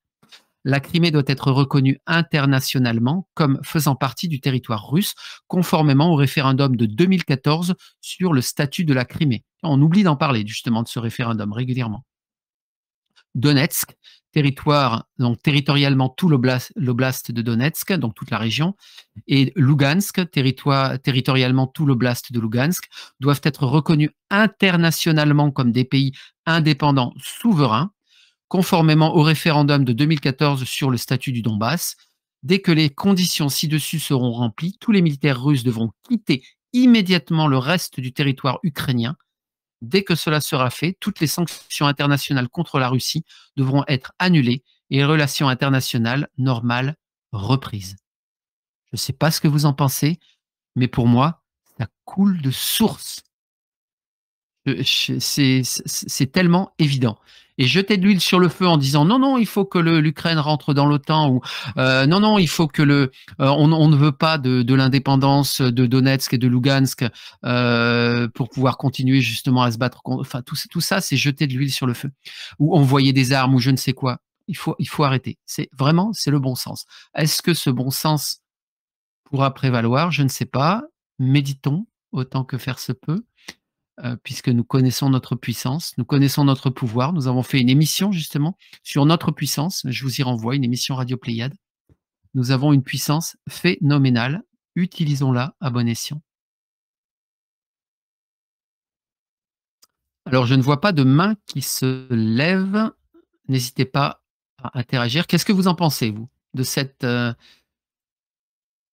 proposition de paix entre nous, même si ce n'est pas nous qui décidons, nous avons le droit, on a le droit justement de faire fonctionner son pouvoir de manifestation. Alors, il y a Clémy qui souhaitait prendre la parole.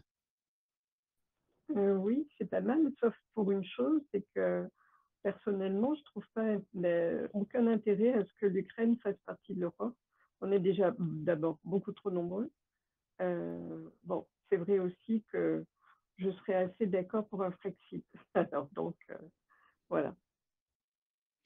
Alors, je pense que, je suis un peu d'accord avec vous. En plus, en termes de niveau de vie, ça va poser des problèmes, hein, encore une fois, l'intégration à l'UE de l'Ukraine. Mais là, je pense que c'est dans la recherche du compromis. C'est-à-dire que pour éviter que l'OTAN ne vienne aux frontières de la Russie, on est prêt à, c'est ça que ça veut dire, on est prêt à accepter par compromis que Zelensky reste, même si c'est un agent des États-Unis et de l'OTAN, et on est prêt à accepter que l'Union européenne s'étende à l'Ukraine. C'est dans la recherche du compromis. Mais est-ce qu'il y a une véritable logique territoriale? Est-ce qu'il y a une véritable logique économique, humaine? Ça, c'est des questions qu'il faudrait approfondir. Mais je suis d'accord. Oui, mais le problème, c'est que de toute façon, l'Europe telle qu'elle est dirigée aujourd'hui est déjà soumise à l'OTAN. Donc, voilà, faire rentrer l'Ukraine dans l'Europe, c'est déjà l'accepter dans l'OTAN. Et c'est pour ça que nous disons sans cesse que de toute façon, la seule échappatoire, c'est l'événement et l'arrestation massive de la cabale, car ils vont continuer à agiter le chiffon rouge, ils vont continuer à jeter de l'huile sur le feu tant qu'ils seront présents. Donc on est bien d'accord que de toute façon, la situation actuelle, c'est pas non plus, c'est pas voilà, l'Union européenne. C'est un instrument de la cabale, il ne faut pas l'oublier. Alors, il y a Cessé qui souhaitait parler. Vas-y, tu peux activer ton micro. Oui, bonjour. Bonsoir. Oui, bonsoir. Ce sont les États-Unis qui, derrière tout ça, manipulent quand même l'OTAN, l'Europe. Les États-Unis veulent, enfin, j'ai l'impression, en tous les cas, et c'est d'après ce que je lis aussi, ce sont les États-Unis qui cherchent à avoir la guerre en Europe et contre l'Ukraine. Alors, nous, on dit pas ça. C'est pas le discours qu'on tient. Nous, on dit c'est la cabale, au sens large du terme. Les États-Unis, effectivement, c'est un bras armé et puissant de la cabale. On est bien d'accord. Et Biden, c'est pas un cadeau. On est bien d'accord. Mais en réalité, voilà, c'est toujours pareil. Il faut faire attention. La cabale, en fait, elle est présente partout. Et partout dans le monde, mais les États-Unis, en le sens le peuple états-unien, c'est pas lui qui veut étendre l'OTAN jusqu'aux frontières de l'Ukraine. Lui, il s'en fout. Il veut continuer à manger ses pop-corn et à aller voir des films. C'est pas son désir. Donc effectivement, c'est l'État profond, c'est la cabale, etc. Mais oui, ils jouent un rôle principal. Les États-Unis, on est bien d'accord. Hein. Dans le casting, oui, c'est ça. c'est En fait, moi, là, je parle pour quelqu'un qui connaît pas la cabale ou en tous les cas qui ne lit, qui ne voit les actualités qu'à travers la télé, quoi. C'est quand même, enfin, c'est ce qu'on ressent quand on regarde que les informations via la télé, via les médias. C'est quand même plus les États-Unis qui poussent à travers l'OTAN, hein, mais qui poussent à cette guerre-là. Enfin, moi, c'est ce que je ressens. Après. Peut-être que j'ai tort, mais quelqu'un qui est pas du tout au fait de la cabale et tout ça, ou en tous les cas, ça, pour lui, c'est plutôt un complot et que ça n'existe pas. C'est plutôt comme ça que ça ressort, non? Je sais pas, j'ai l'impression. Tout à fait, absolument, absolument. Ok. Vas-y, Virgile. Oui, effectivement, même d'un point de vue prosaïque et de réel politique, pour les États-Unis, c'est affaiblir la Russie que d'encourager cette guerre-là. Parce qu'il va y avoir les sanctions, tout ça, donc c'est censé affaiblir la Russie économiquement. Et plus de gaz russe pour l'Europe. L'Europe a bien besoin de gaz. Les États-Unis, ils en ont à vendre qui est beaucoup plus cher parce que ils ont leurs énergies. Je sais plus, c'est que le gaz de schiste, je crois, qu'ils veulent nous vendre aussi, si je dis pas de bêtises. Oui, oui, c'est ça, mais qui est beaucoup plus cher et de toute façon, il y a Oui, très peu c'est de ça. réserves de gaz de schiste en réalité. C'est ça. Et donc, oui, on est obligé de se tourner vers d'autres fournisseurs que la Russie qui nous faisait un prix qui était celui qu'il était, quoi. Mais là, c'est encore plus cher. Tout à fait. Alors justement, les sanctions économiques, parlons-en. Les sanctions économiques, vous en avez entendu parler, mais vous avez sans doute aussi commencé à entendre le fait que les sanctions économiques se retournent assez souvent justement contre ceux qui les instaurent. Tiens, on a perdu Eric. Tu voulais pas venir nous parler de moteurs de fusée, Eric? Puisque les Russes, en fait, vous le saviez peut-être pas, mais les Russes sont fournisseurs de moteurs de fusée. Oui, oui, c'est vrai, c'est vrai, c'est vrai. Ils ont dit, les Russes ont dit, écoutez, maintenant, pour faire voler vos fusées, servez-vous de balais. Ils ont refusé de les alimenter en moteur. Et le temps que les Américains retrouvent et mettent en place une telle technologie, ils sont un peu dans la mouise, on peut dire. Voilà, mais oui, vas-y. Non, mais je crois que l'Europe aussi, et le programme Ariane, non, il est dépendant aussi des moteurs russes, non? Ah oui, c'est possible, c'est tout à fait possible. Donc ça va assez loin quand même. Bon, voilà. Alors le moteur de fusée, à la limite, voilà, bon, ils peuvent effectivement suivre les conseils d'Harry Potter et essayer de voler sur des balais. Ils peuvent essayer. Moi, j'aime bien d'ailleurs parfois l'humour russe. J'en suis désolé. Des fois, justement, dans les médias censurés que sont Sputnik News et Russia Today, vous avez des belles notes d'humour qui sont assez intéressantes que vous ne pourrez pas trouver dans les médias occidentaux.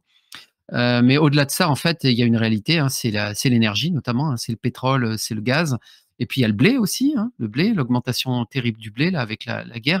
Donc, les sanctions économiques vont potentiellement causer des faillites au sein de l'Union européenne. Il y a des logiques financières, il y a des logiques d'intermédiaires justement de finances entre les grandes banques françaises, etc., etc. Donc il y a un jeu de dominos qui pourrait se faire et qui fait que justement ces sanctions économiques pourraient se retourner violemment contre nous. Donc il y a des économistes qui en parlent très très bien, et notamment il y a une émission qui a été faite sur Sud Radio récemment avec Charles Gave, je crois. Alors je sais pas, non, c'est pas son prénom. Oui, Je sais. c'est Charles Si, Gave. c'est Charles Gave. Oui. Voilà, Charles Gave, merci, qui justement ont fait une analyse très intéressante sur Sud Radio. Allez l'écouter, c'est super intéressant. Il nous explique que de toute façon, on va être obligé de négocier. C'est-à-dire que nous, on montre les biscottos là. En fait, c'est un petit peu le coq qui chante les pieds dans la merde, si vous voulez. C'est-à-dire que Macron, c'est le coq les pieds dans la merde.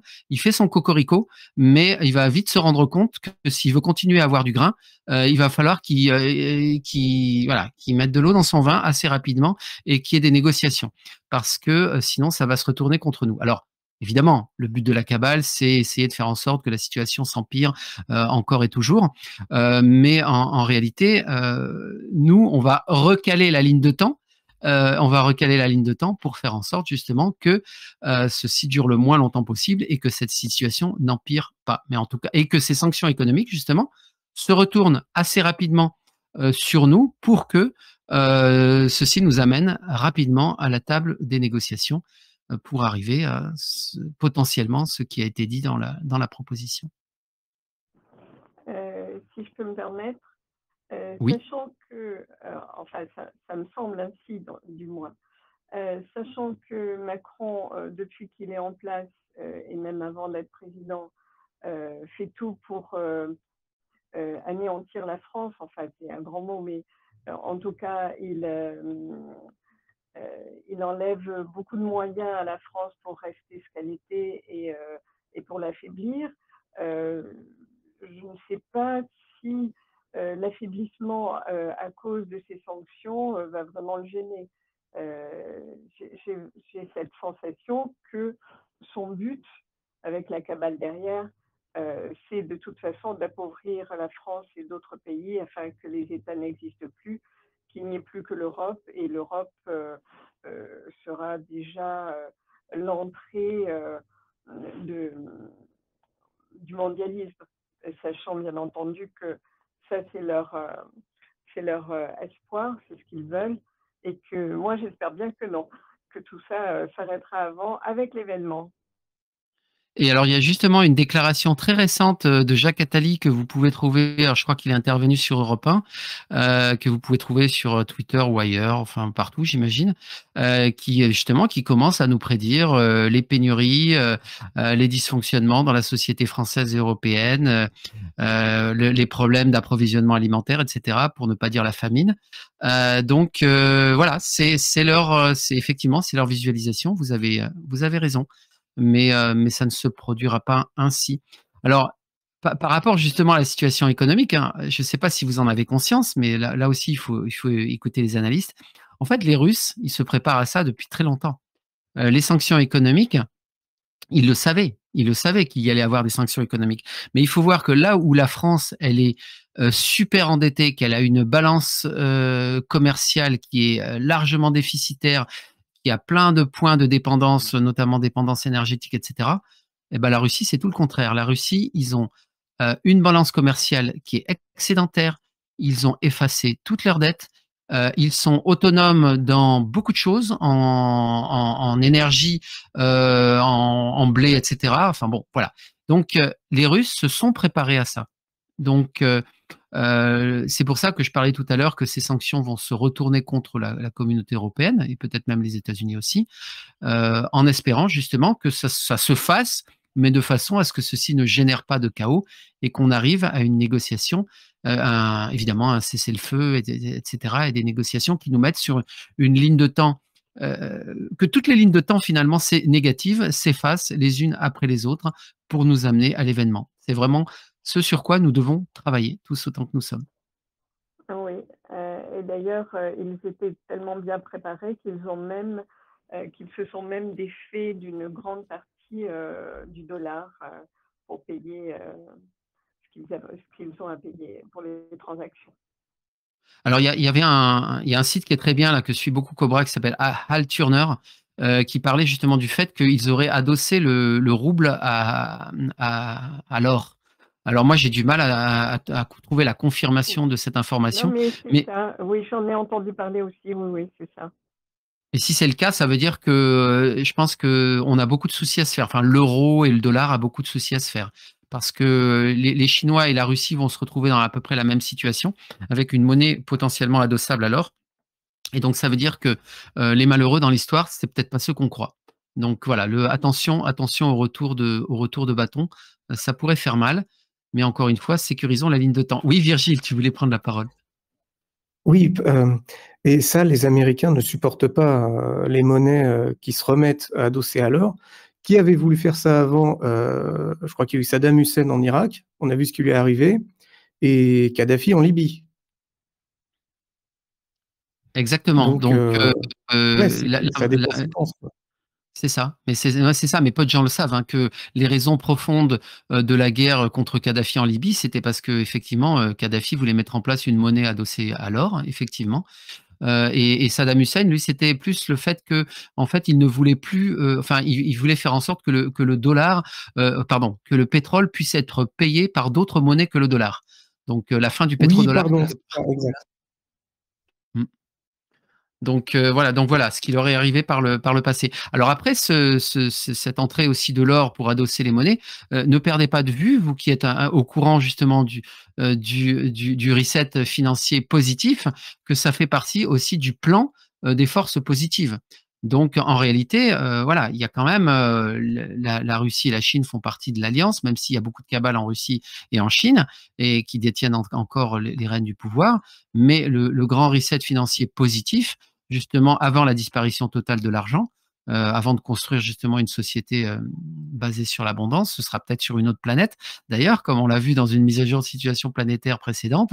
Voilà, le fait d'adosser les monnaies à l'or et aux véritables valeurs d'un pays, ce sera sans doute peut-être quelque chose de transitoire, on verra, suivant le temps qui nous reste entre l'événement et l'évacuation.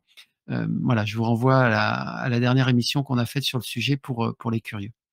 Donc voilà, donc les sanctions financières contre la Russie accéléreront le développement de systèmes de paiement alternatifs tels que le CIPS en Chine et le SPFS en Russie. Vous savez, vous avez beaucoup entendu parler du SWIFT, le système de virement interbancaire.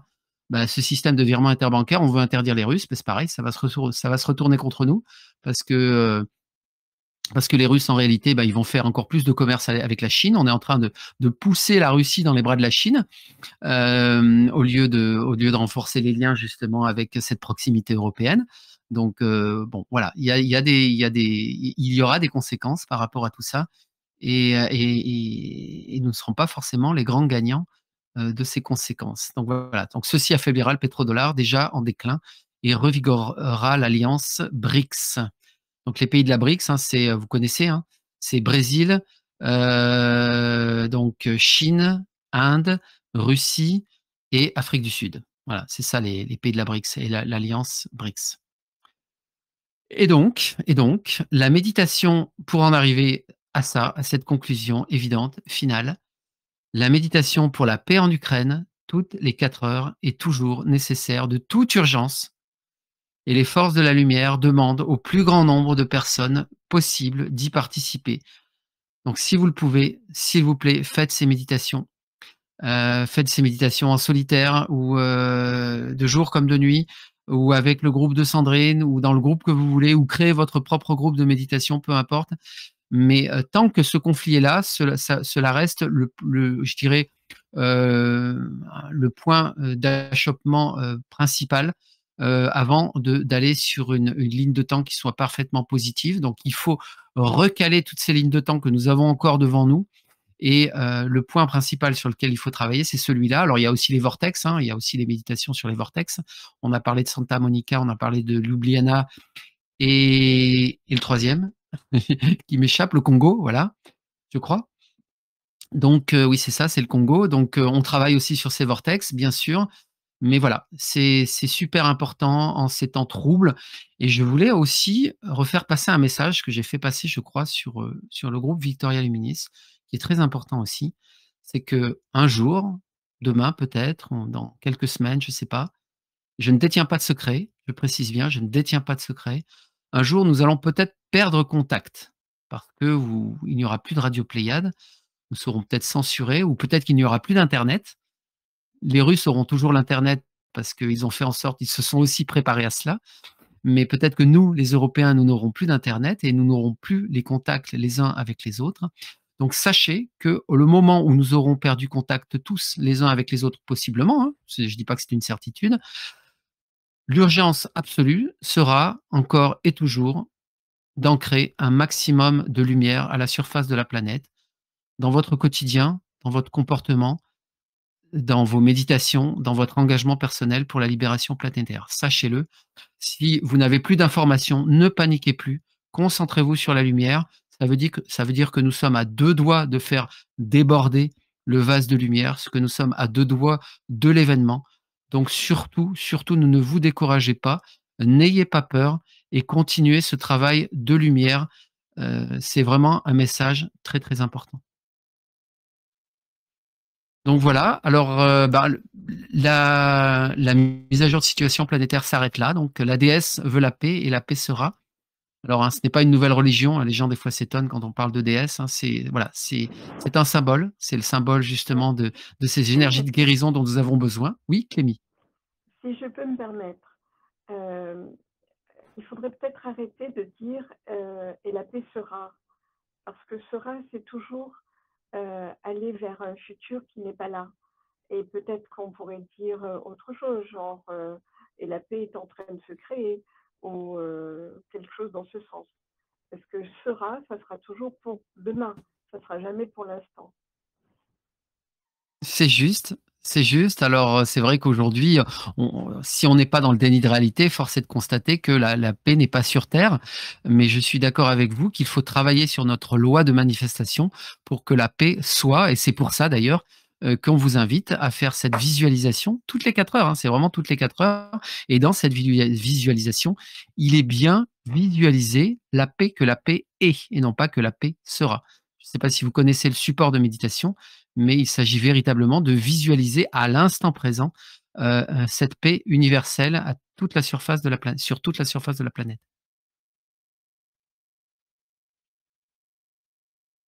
Donc voilà, nous en sommes à 1h45 d'émission. Est-ce que vous souhaitez apporter des compléments? Est-ce que vous avez des questions, des interventions à faire? Vous avez la Alors, parole.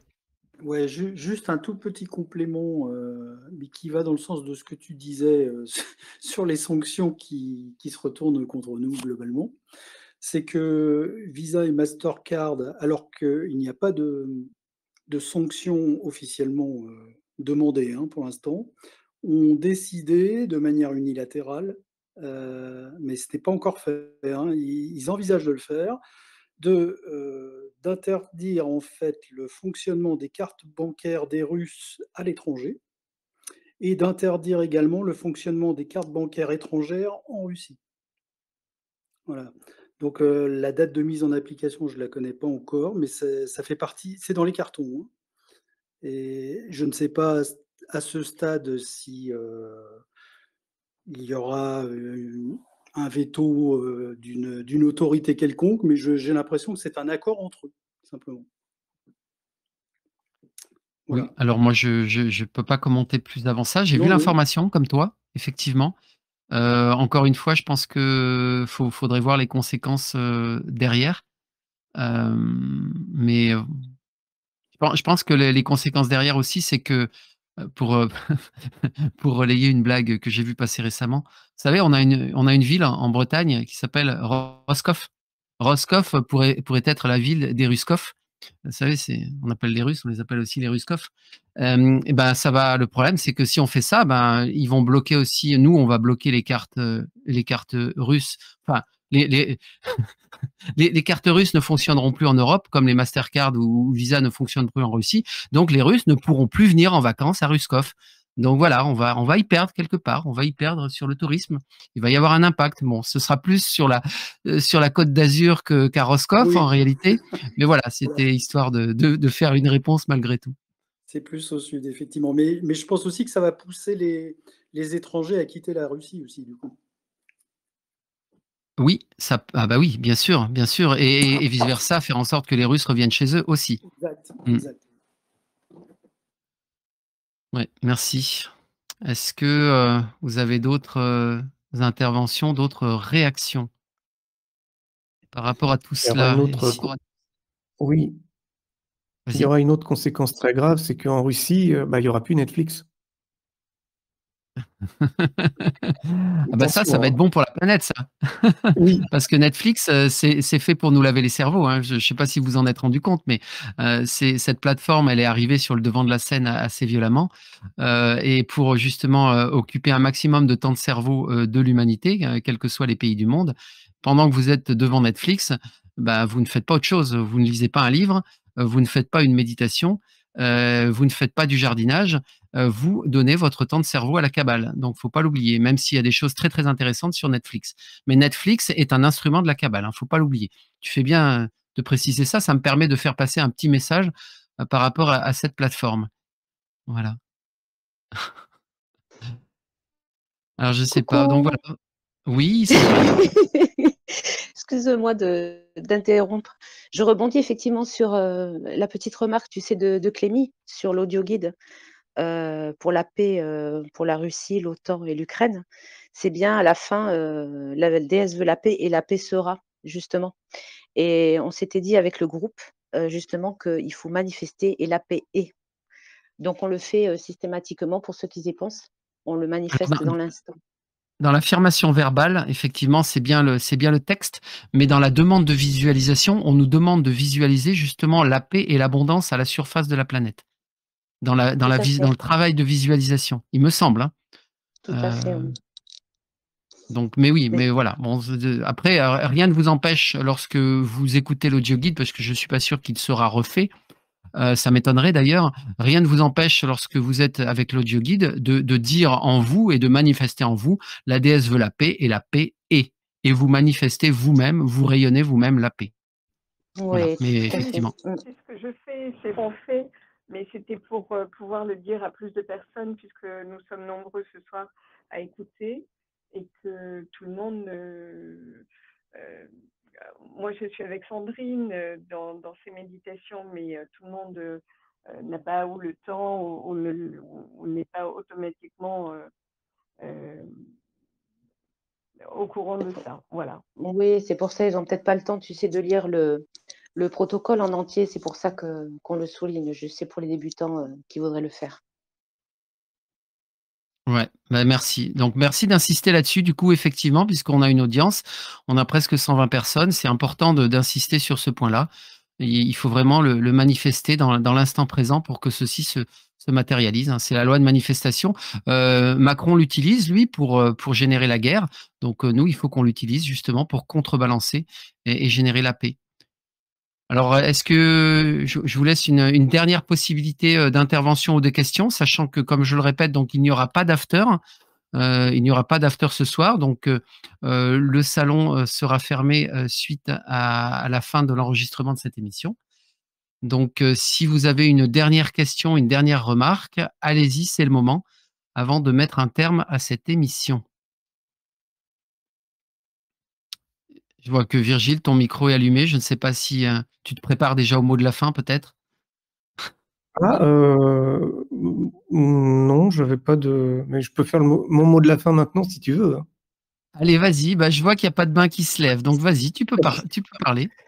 Eh bien, merci pour cette soirée. Moi, c'est vrai que c'est un sujet qui me passionne, mais ça, depuis ma plus tendre enfance, faut pas exagérer, mais depuis que je suis ado, ouais, tout ce qui est les grands échiquiers comme ça, chercher les raisons, le pourquoi, c'est quelque chose qui m'a toujours titillé. Et là, de pouvoir en parler avec vous ce soir, bah, je trouve ça super chouette. Merci. J'espère que je vous ai pas trop saoulé. Et parce que bon, c'est vrai que d'habitude, on est plus radio Pléiade que radio politique Géopolitique. stratégique. Mais merci, un grand merci. Et bah, je vous souhaite à tous une très bonne soirée. Ne nous investissons pas trop énergétiquement non plus dans ce suivi. Il faut savoir discernement garder, comme tu dirais, Hervé. Et puis voilà, quoi. Merci pour cette belle soirée. Eh ben super. Eh ben merci à toi. On est bien content que tu aies pu nous rejoindre finalement, malgré les perturbations de dernière minute. À Eric et Sandrine, du coup, un petit mot de la fin, puisque aucune main ne se lève. Eh bien, une belle soirée à tous, une belle fin de soirée. Tenir la lumière, c'est le plus important. Et effectivement, comme l'a souligné Virgile et Hervé à maintes reprises, rester vraiment au-delà du plan émotionnel et de la peur, beaucoup de discernement et travailler sur soi et vraiment ancrer sa lumière. Et on va y arriver, il n'y a pas de souci. On y croit tous. On va y arriver. Vous savez que même Cobra, il dit qu'il suffirait d'un. Il suffirait peut-être d'une personne qui se connecte, je dirais, brutalement et puissamment à la lumière pour tout faire basculer. Donc, c'est peut-être vous, justement, cette personne. Donc, n'hésitez pas à vous connecter puissamment à cette lumière. Nous vous attendons. Eric? Oui, je suis d'accord avec Sandrine. Il faut en effet maintenir la lumière, travailler sur soi, très important, et pas sombrer à des émotions perturbatrices qui en fin de compte alimentent nos sombres dirigeants.